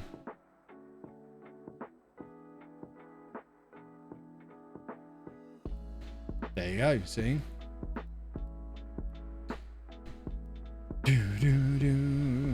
Whereas if I hum, you get both the humming and the AC noise now. What I'm going to be redoing my office a little bit this week because, like I say, I've got a third monitor coming. It's going to be another big 4K one like the two I've already got, and I've got one of those brackets to put it higher up. So I'm going to have another monitor up there connected to my Skybox to watch the football on. That means I'm going to have to move the camera slightly. So as part of that, I'm going to remove one of the computers. And that'll mean moving the Go XLR from one computer to the other, which means I can then fiddle with the Go XLR settings. If I can get it so that the mic completely cuts it out, which should theoretically be possible, then we're golden. Yeah, you will only be able to hear it when I talk, because when I'm not talking, the microphone's off effectively. The microphone only turns on when my voice is at a certain volume. So if I lean all the way back and whisper, the mic won't pick it up. That's why sometimes it's so difficult to hear Anna. She's not talking really, really quietly because she's further away from the microphone and not shouting. She's not quite talking loud enough for the microphone to kick in.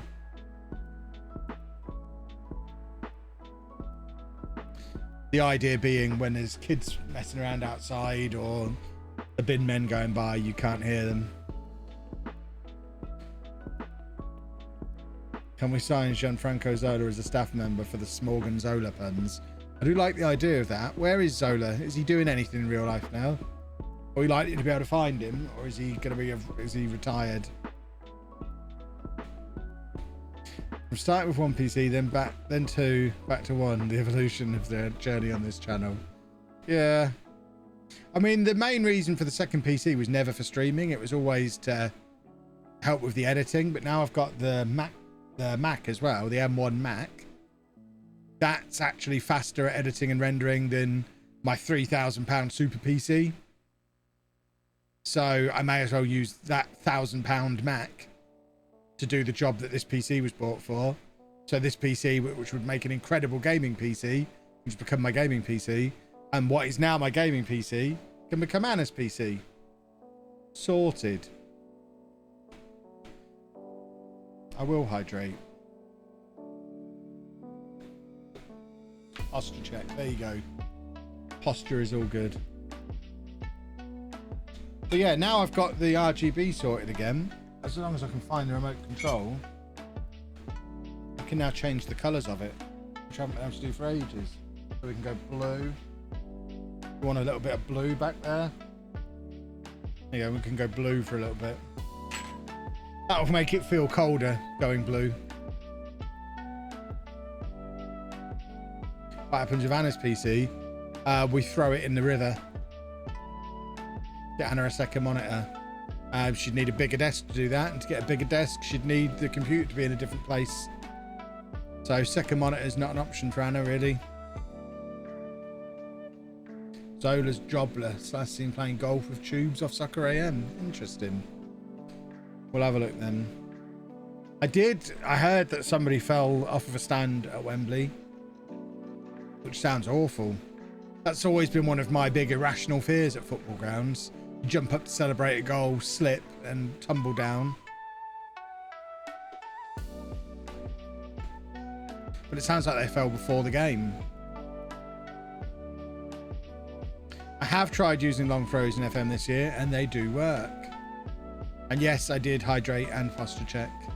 They're not as effective as they have been previously, but they do work. We're playing all the good teams at the same time. Luckily, we are still in fourth with a little bit of a gap and a big goal gap. But it's not fun playing all the big teams one after the other. This is what life's going to be like when we get into Europe. It's getting smashed constantly. Speaking of tubes, how's the Chicago Town Pizza competition going? I haven't heard, so I assume that means I've been knocked out. Because I would imagine they would have contacted me by now, asking for the proofs for the second round. They haven't done. So I imagine we lost to silly old tubes.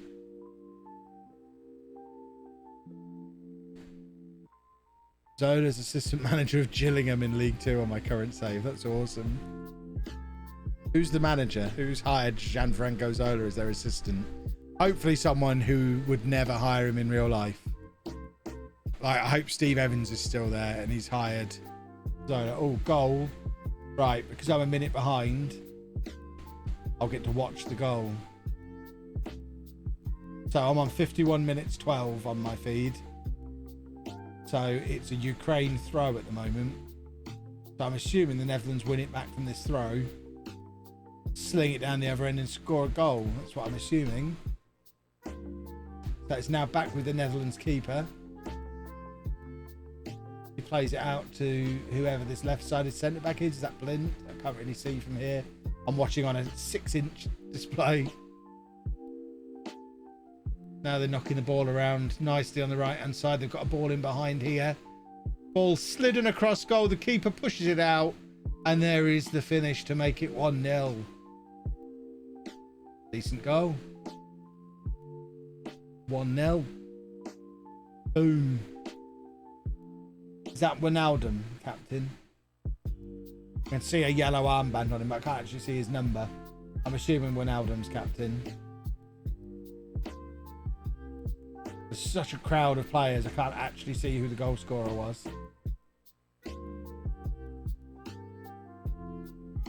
Andy Hessenthal is the Gillingham manager. That's brilliant.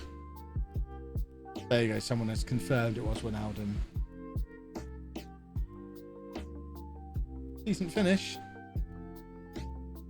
Talking of decent finishes, we've just got a goal back in the 89th minute.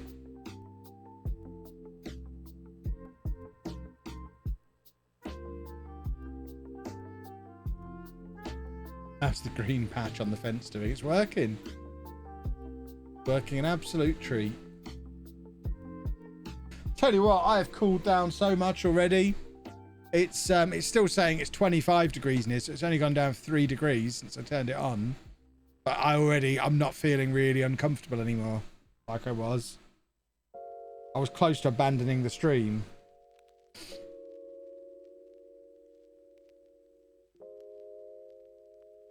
Will I ever shave my beard? I shave my beard regularly. Will I ever shave it off completely? Probably one day. Would I do it just because someone on the internet told me to? Nope.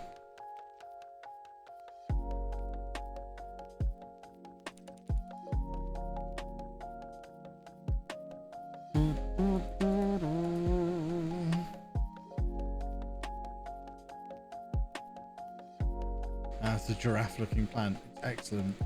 Why are we still calling it the Euro 2020? Because that's what it's called. Same reason as it's the 2020 Olympics later in, was it August the Olympics happen?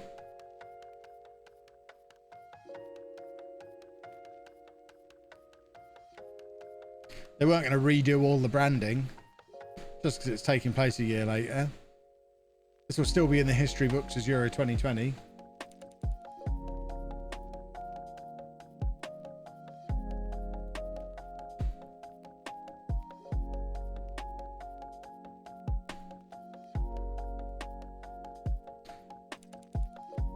Right, I think we've got 5 games left to secure this top 4 finish.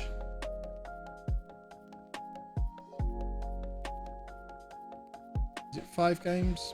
Yeah, 5 games remaining. our previous parent club, who were our parent club last season, are the ones who are chasing us. And we signed several players off them as well, making loans permanent. They're going to be very frustrated if we get into Europe and they don't. And I will love it.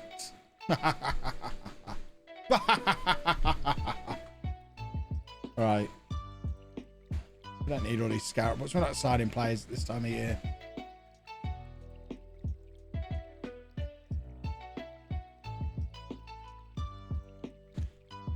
Why is it so long until our next match? Can you give me a good reason why I shouldn't try to get out of a zoo trip I was conversed into this week? Because zoos are awesome. Easy. Zoos are awesome.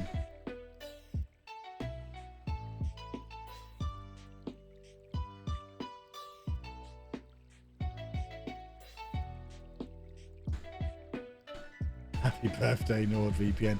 I think we're getting new wording this week, so this is your last chance to say happy birthday to NordVPN. Do I still think England will get knocked out in the last 16 after seeing today's game? Yes. Unless we figure out how to get a good performance out of Harry Kane.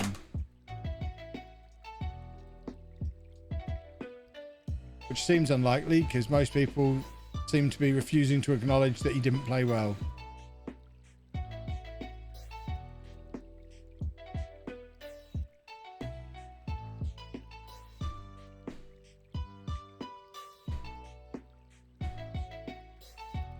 Every time I say his name, he appears on the screen as well. He's haunting me.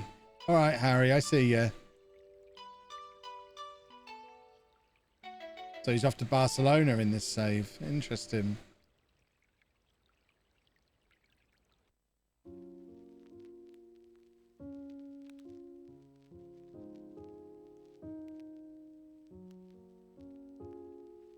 Grealish plays, Kane will play better. But who does Grealish come in for?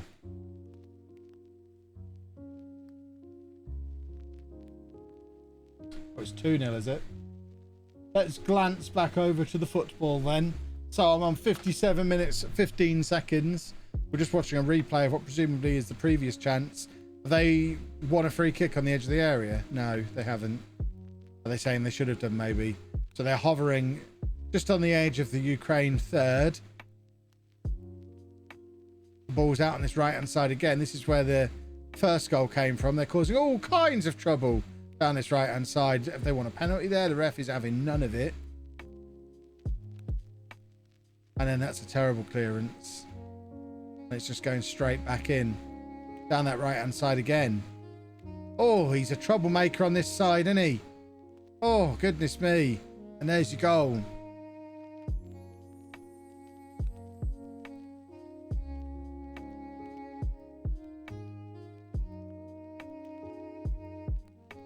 With that commentary, you should be on Soccer Saturday. Look, I'm watching on a 6-inch screen. I don't know who any of the players are because I can't see them. So that's as accurate as you're going to get. It was possibly a foul, was it?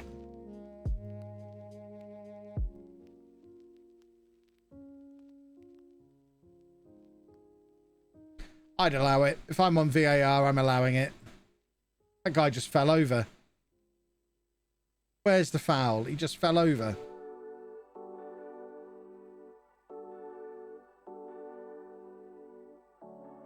Offside? Who's offside?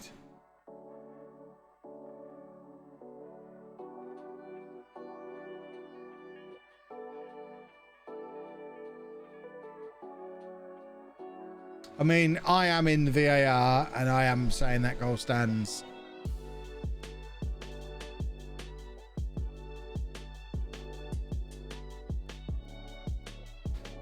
This guy lifting up his shirt so far, you can see his brassiere.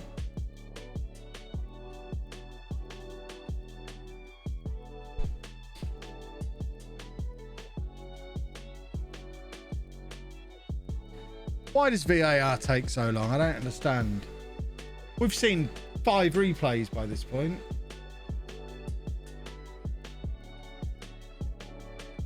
That's never offside.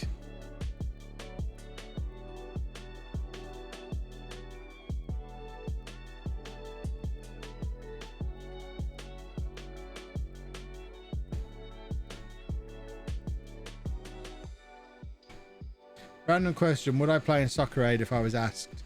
No, because I'm too old and fat. They'd need to use rolling subs for me, and I could do it in like 45-second bursts.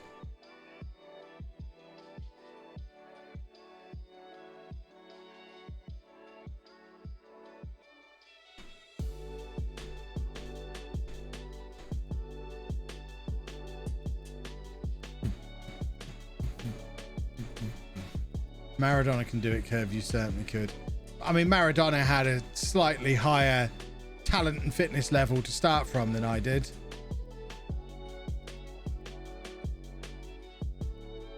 Have you seen they're making thicker lines to decide offsides? I don't even know what that means. What do you mean thicker lines? What lines? What are we talking about?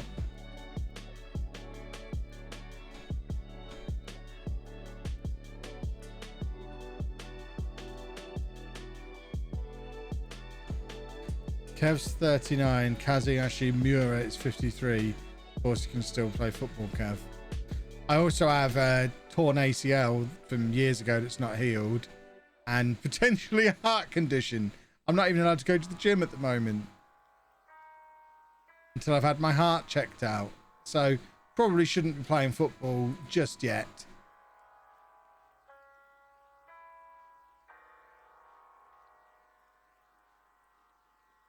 Do a job in goal as long as they didn't kick the ball at me.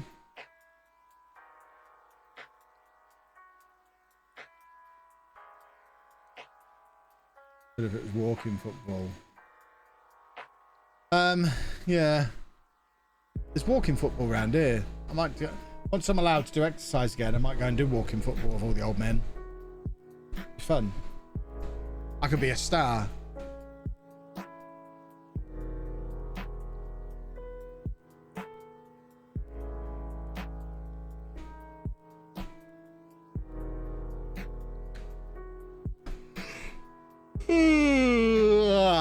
Oh dear. Yawn, yawn, yawn, yawn, yawn.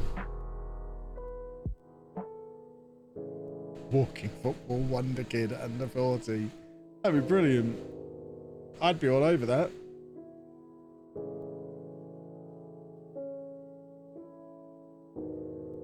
Walking football's Wayne Rooney.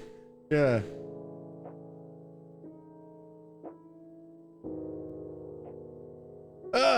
Hello, boss. Get him out of here. He's probably drunk.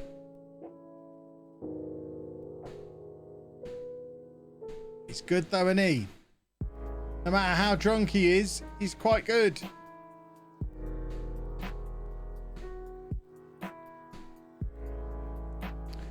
Do.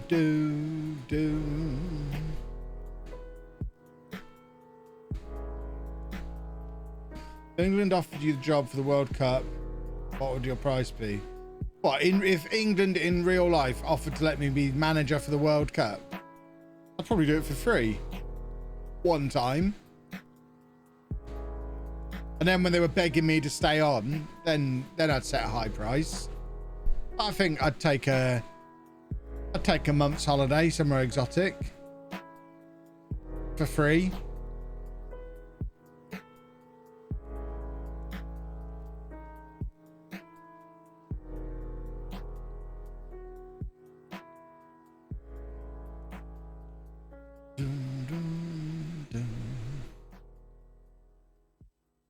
I imagine they are interested as well. If the FA are worried that they can't afford me, don't rule anything out. Never say never. I'll do the next World Cup for you. Would I play Kane? See what he's like in training. When I say I'll see what he's like in training, I'll see what my assistants say he's like in training. So obviously, are we nowhere near the tracksuit gang? They needn't think I'm going to Burton-on-Trent either. I'll manage them from here. Parking's horrible in Burton-on-Trent.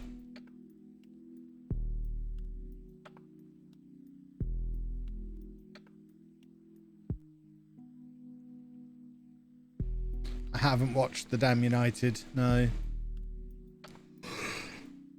Oh, I've got to stop yawning. I was up until 1 AM playing Ratchet and Clank, the new Ratchet and Clank game. Never played Ratchet and Clank before. It was quite good. Would I wear a waistcoat? No. I'd just wear suit and shorts. What I'm known for.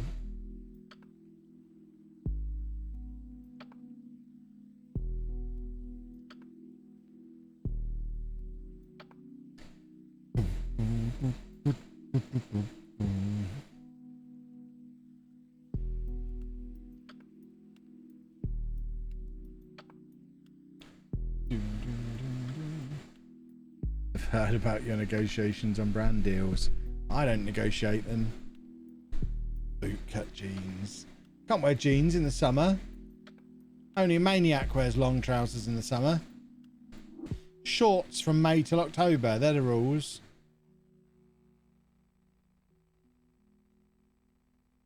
New England sponsors Skillshare and NordVPN. Yeah, absolutely.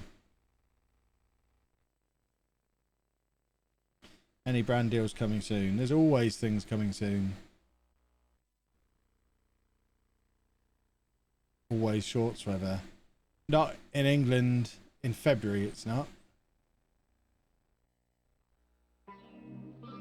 October isn't summer. October's basically still summer.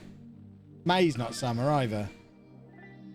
Basically, you go London Comic Con to London Comic Con in shorts. So, first London Comic Con in May, that's when I start wearing shorts. And second London Comic Con in October is when I'm like, it's a bit cold to be in shorts all weekend. I better wear my jeans. That's where the cut-offs are. So shorts from May to October. And I'm not going to waste brain activity by having to decide every day whether I'm wearing short or long trousers. If it's during shorts weather, I'll wear shorts. So May to October, I wear shorts and don't even consider long trousers. In the winter, I wear long trousers and don't even consider shorts. It's easy.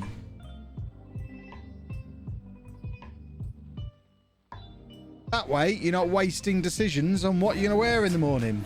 That's why Steve Jobs and Bill Gates and Jeff Bezos all wear the same clothes every day.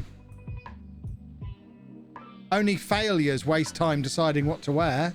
Successful people wear the same thing all the time. FM Benji, thank you very much for the sub.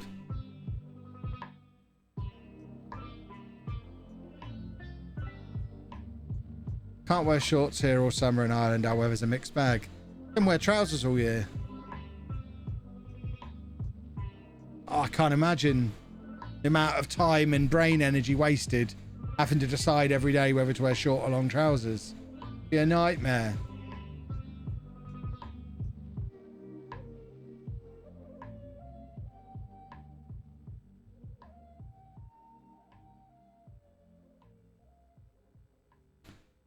Bum bum bum bum bum bum bum bum bum bum.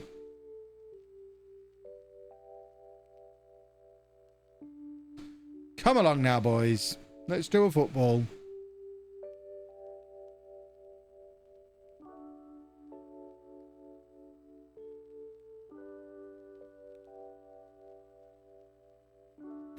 Oh, blimey. We're going to bottle this European qualification, aren't we? I can feel it coming, and it's very sad.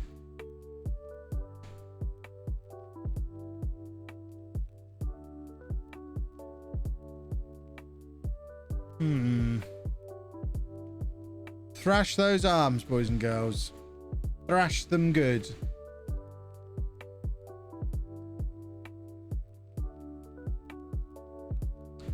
Still 2-0 in the Netherlands game with 20 minutes to go. Splendid.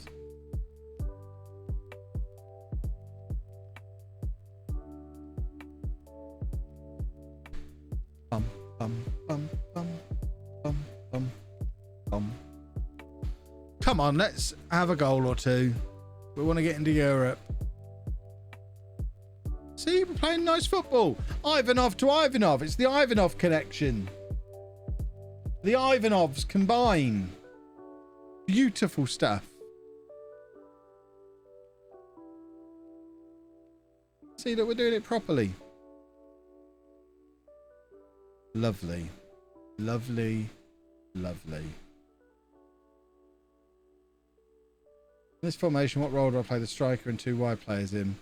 Whatever suits them. So at the moment, it's an attacking or an advanced forward, and then an inside forward on one side, a winger on the other. But I'll just vary it according to what's best for the players. There's nothing magic about the tactic.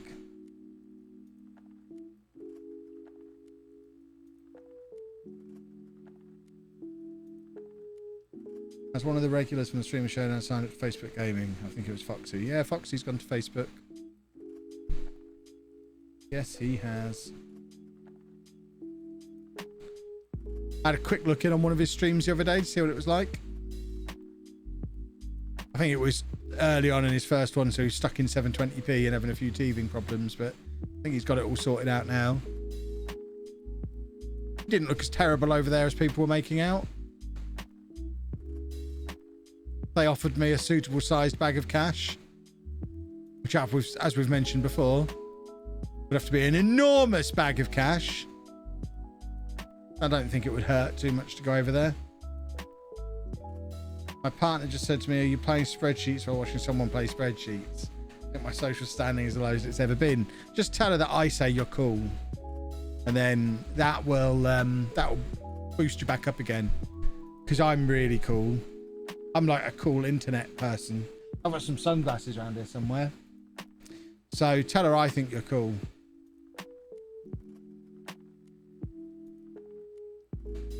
I was going to say, that was the last thing we needed, conceding a late goal like that. I play a 4-2-3-1. I feel my striker just doesn't get involved enough or score enough goals. Seems to be all from midfielders. Interesting. I found this is usually the best system to get a performance out of a striker at FM21. What do you do if Streamer Showdown went to Facebook? Ask for a big sack of cash. Chat needs to be like Twitch. How is the chat not like Twitch? Like I said, I was only over there for a few minutes. It's the only time I've logged into Facebook in the last year and a half. But it just looked like it worked like any other streaming place. So we've secured our highest ever league finish, which I guess would be 5th. We've got 4 games to go. Try and get into Europe, which would be spectacular. I don't think being called cool by a 38-year-old man playing FM whilst wearing a graphic t-shirt and shorts is going to raise my social standing. Well, I'm about as cool as they get.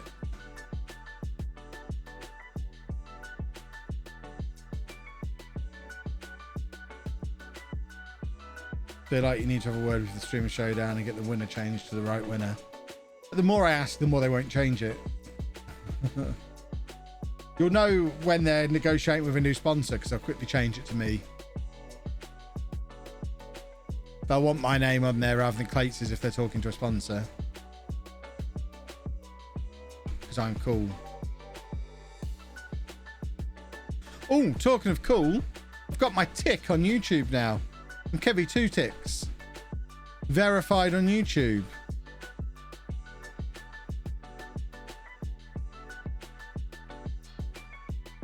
Here we go. Here we go. Kevy2 Ticks. Look at that. Verified. Whee! Oh, there's a goal in the footballers there. I'm trying to celebrate being verified here. So it's 74 minutes on the nose. Ukraine have just won the ball back deep in their own half. They've just crossed the halfway line.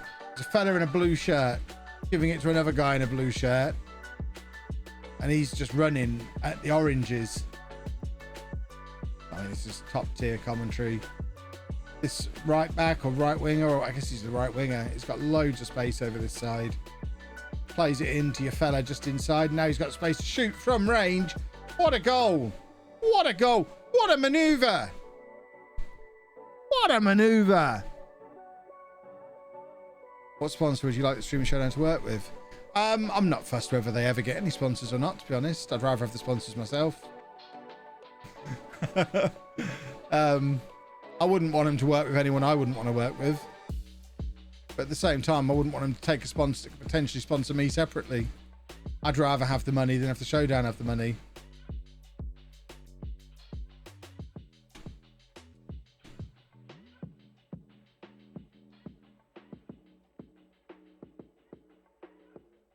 That was a decent goal, wasn't it? We've got our youth intake in, and this guy's called Kevinster. And he's got a full goatee beard at 15 years old. Which is we've got Zidane! We've got Zidane. We have got Zidane. Zidane has come to Smorgon.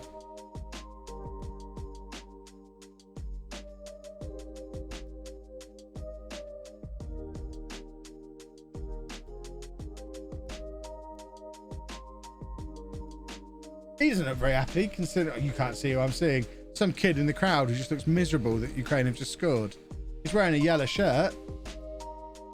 Oh.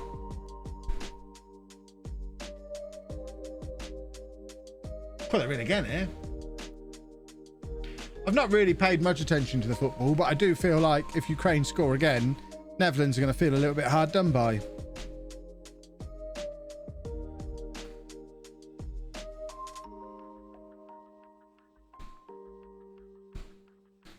Boom, boom, boom. Boom, boom.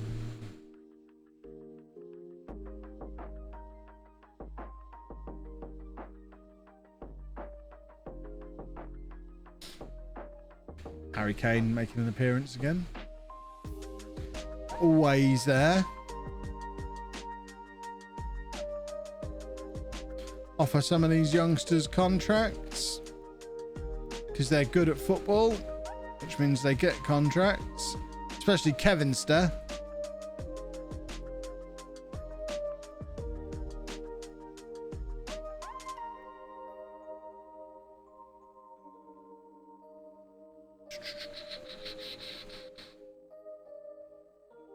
I'm playing Red Dead Redemption 2, still finding new things in the game for all these years. Lovely. That's a fair analysis of the game, further enhancing your Kane views. See, I'm quite the football expert. Now I'm buying a whole separate TV just to watch football on. And I'm getting my Sky Q box back in my office, which I haven't had since before we moved. I'm basically going to be a football expert by next season. I'll be watching all the Premier League games and everything. I have to decide on a Premier League team to support. Have they scored again? Oi, oi, oi, oi, oi. Well, I never did. So I'm on 78 minutes on the nose now. They've just won a free kick. Is he sticking this in from the free kick? Easier fella who just scored before. Is he doing another one? Right, it's his buddies who are hanging around this time, I see.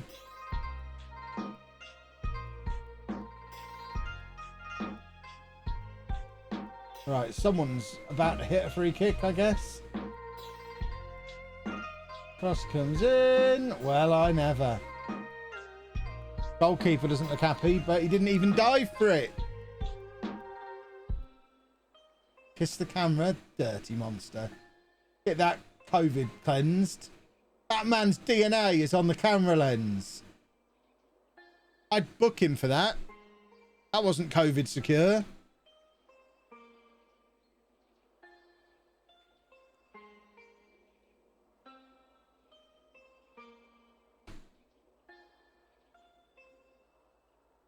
Good header though.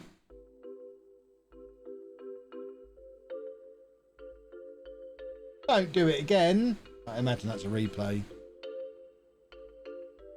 I might start kissing that camera every time I score. Make you not have to watch me for a smudged screen.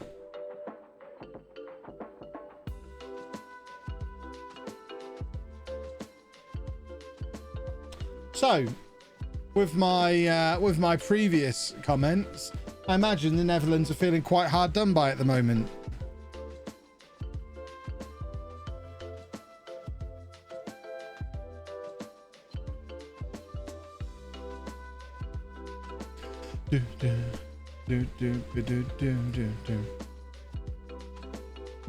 Kiss Dave Cam.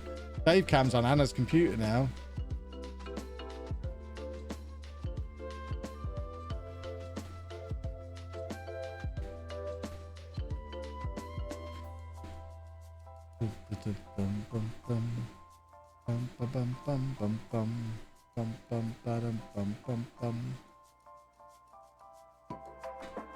I can't hydrate. I'm out of beverage.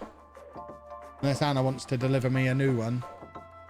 Which anyone who watches Anna's streams will know that I went all the way upstairs to fetch her a drink. Right at the start of her stream the other day. So she could have quite easily got it herself before she started. But she didn't. She pressed go live. She sat herself down and then sent me a text asking for a drink. So I asked the universe now, will Anna deliver me a beverage? And I would suggest she probably will not. And she'll say it's because she's currently getting Andy ready for bed, which is factually correct. But not sure if I'll allow that as an excuse. So who are the other two teams in the group with the Netherlands?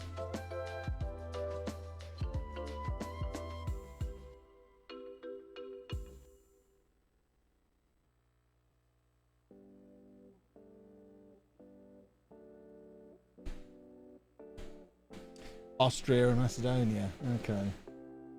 Of course, this is a bit of an easy group for whoever gets this like in the next round, isn't it?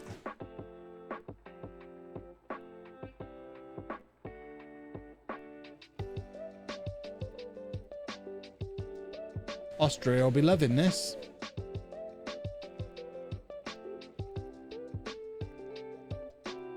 Come on, Smorgon. Come on, you bears. Beautiful stuff.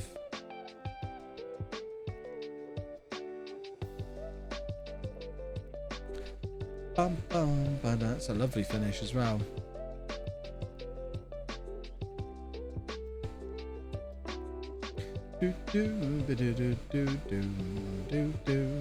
Oh, blimey. Nearly. We nearly did a catastrophe. He doesn't look very happy. Guess that was the Dutch manager. He looked very grumpy. Told you he'd feel hard done by. It's his own silly fault for only being 2-0 up.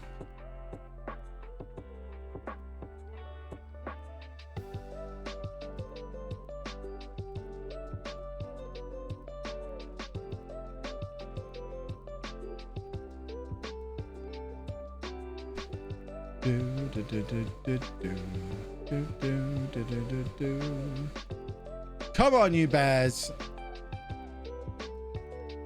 2-0, the most dangerous score in football. 2-0 at half time is dangerous territory for sure.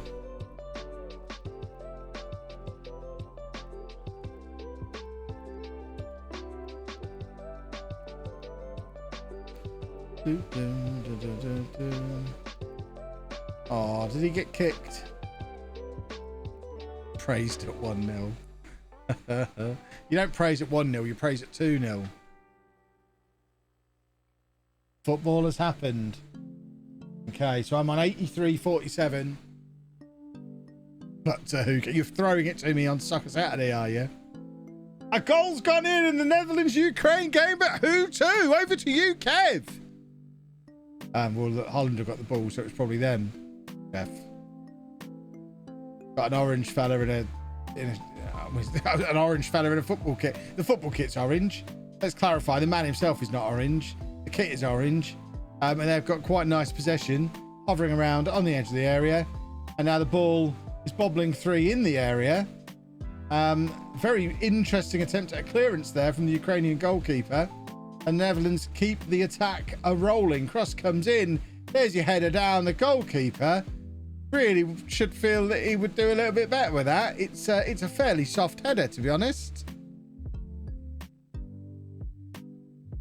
The goalkeeper's clearance was poor, and then it's like he wasn't expecting a header.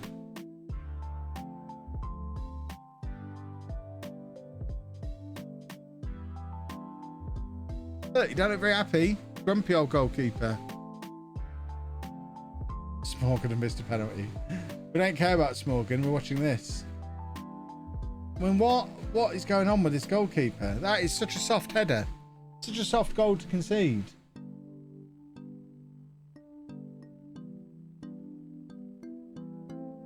Oh dear.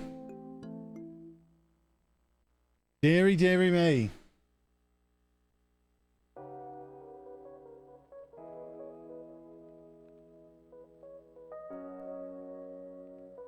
So 3-2 to the Netherlands. Guy in a blue shirt really shouting quite angrily.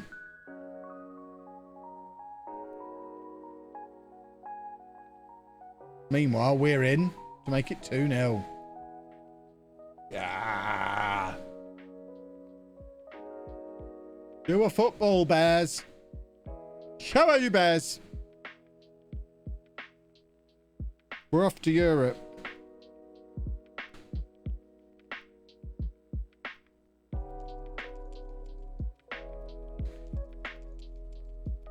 Trying to make it 3 here. The Ukrainian fans, as you expect, looking pretty miserable. Ivanov's just got his 20th goal of the season. I mean, to be 2-0 down, to drag yourself back into the game with 2 good goals, and then throw it away through terrible goalkeeping. It's a bit of a kick in the teeth.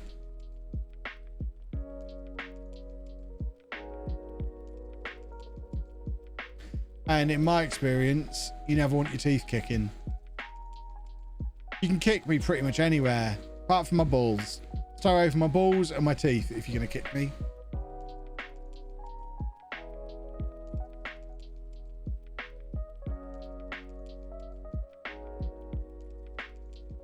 Can you look up Dumfries? Looked like he had good jumping reach but poor heading. We'll have a look at him in a second.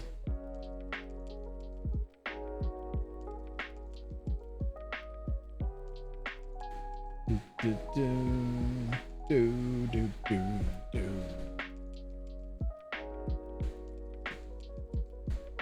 Come on, boys. Let's grab another one.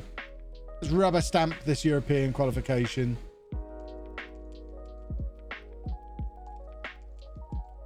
Ankle is pretty painful too. Yeah, but I'd still rather you kick me in the ankle than my balls. Or my teeth. My balls I need for not having sore balls. And my teeth I need for eating. I like eating. So maybe kicking me in the teeth would help me lose weight. Have I planned anything for Father's Day? Nope. Don't really do Father's Day.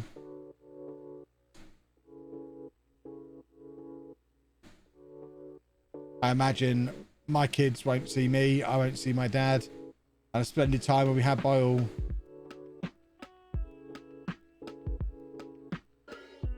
Because Father's Day is stupid.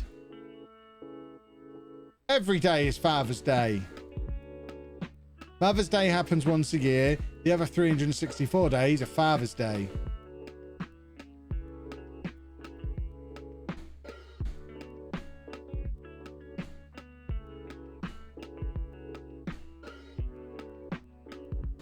As the saying goes when hitting the balls, take away the pain but leave the swelling. People want to have big swollen balls then? I can't say I've ever wanted my balls to be any bigger than they are.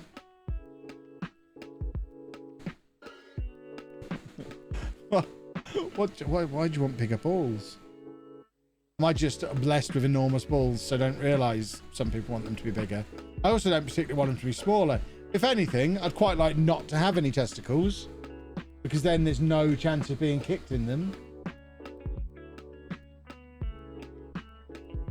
Especially when you get to my age and you start sitting on them. If anything, I'd like them to be a little smaller. Or just cut them off entirely. They've done what they were needed for. Lop them off.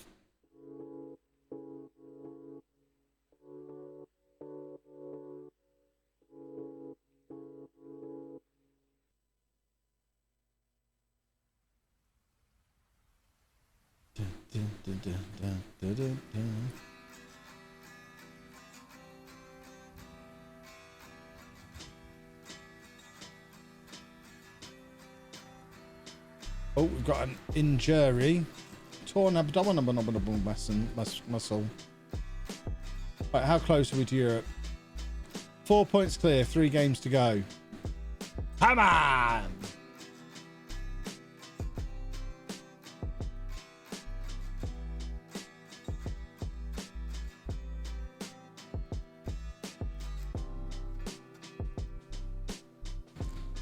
He's broken his back, which is unfortunate.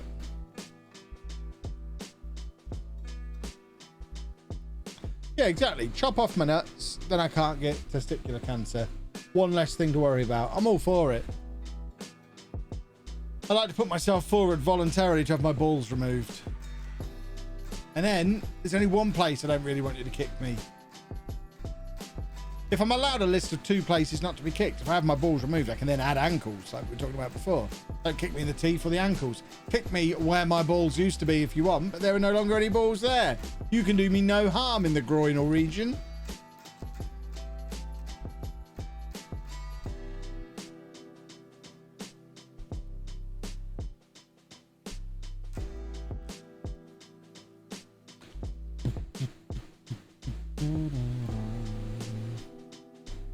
What time am I off tonight?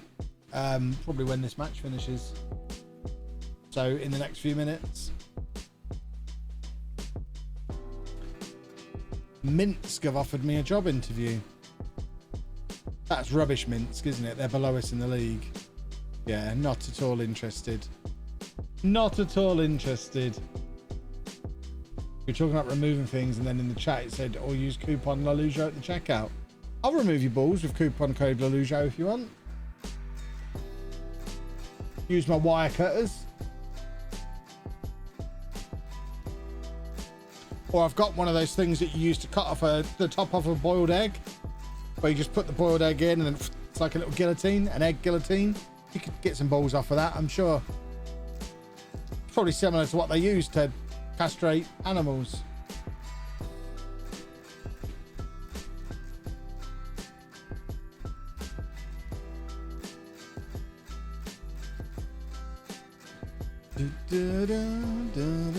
The hot tub stream will take place another night.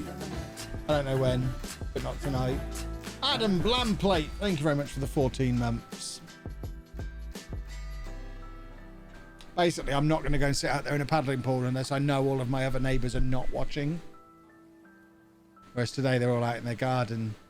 They're probably not now, but equally, it's nearly 10 o'clock at night. A paddling pool would be freezing cold by now. And the last thing I want to do is plunge myself into a freezing cold pool of water. Again, that's probably on the list of things I shouldn't do until I've been for my echocardiogram and cardio consultation. It's probably on the discouraged list.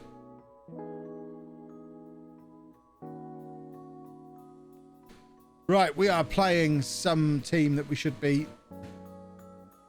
So let's continue doing a football. It's 1-0 to the Bears again.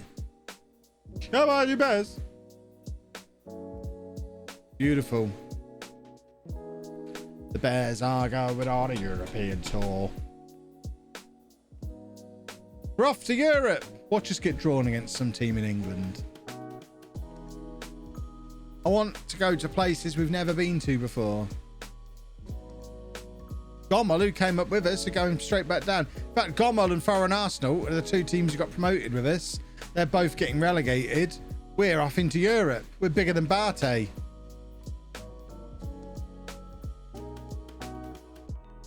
Unless things like that keep happening.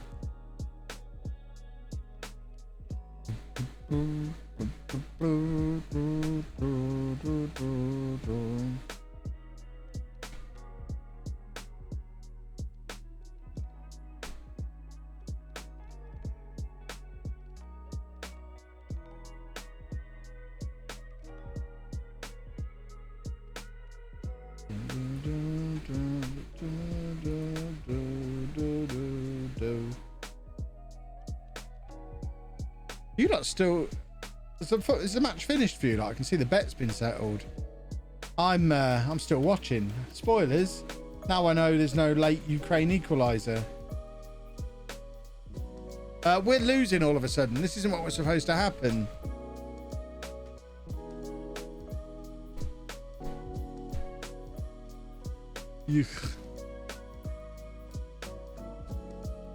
Record your hot tub shenanigans during the day and play it into the stream that evening to save your neighbours wondering what's going on. That's more likely to be what I do. Because I think, the more I think about it, the more I think it should probably be on YouTube rather than on Twitch anyway. Because it's to celebrate hitting 100k on YouTube. Not 100k on Twitch. If I hit 100,000 subscribers on Twitch, I'd be in Barbados counting my money and I'd have forgotten all you existed. I'd like it to go over to 100k, end the stream there and then, and just go and retire. Because I'm that much of a monster.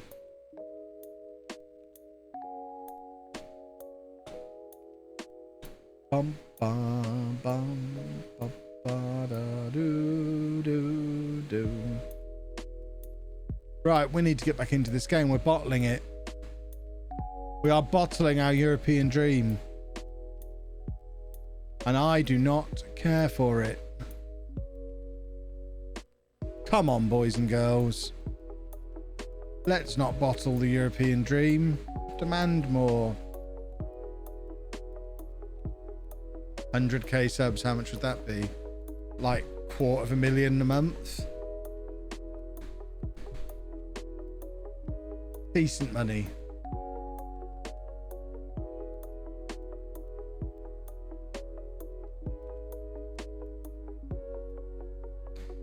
Oh dear. Well, we're back down to 4th. We're making things difficult for ourselves.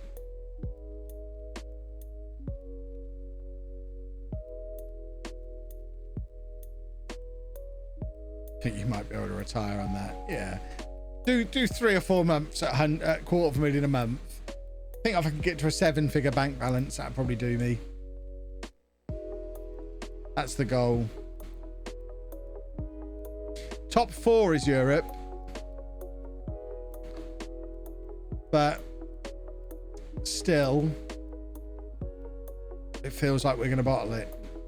But don't worry, we're going to end the stream here, so you're not going to find out until tomorrow night if we actually made it to Europe or not.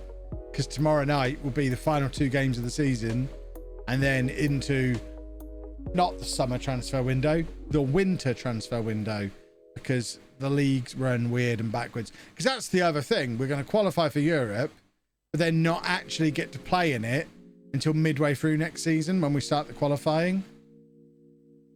2nd, 3rd and 4th are all Conference League. So these are the qualification spots. There's no difference between finishing 2nd or 4th. All 3 of them are 2nd qualifying round of the Conference League. So as long as we finish top 4, we're sorted. And then next season, it'd be nice to win the league. But for now, we are going to find somebody to raid. And I'm going to bid you adieu. Adieu. Adieu. Adieu. Because I need to go to bed. I stayed up too late last night. I'm a silly rascal. So we are going to raid Control, goddammit. Is Sheepdog still on? You know what? I will raid Sheepdog because it's his first stream on his new setup. So just this once, I'm going to raid Sheepdog. Just this once. Just this once. I'll never raid him again because he's a nerd. But I'll raid him now. See you tomorrow night, boys and girls.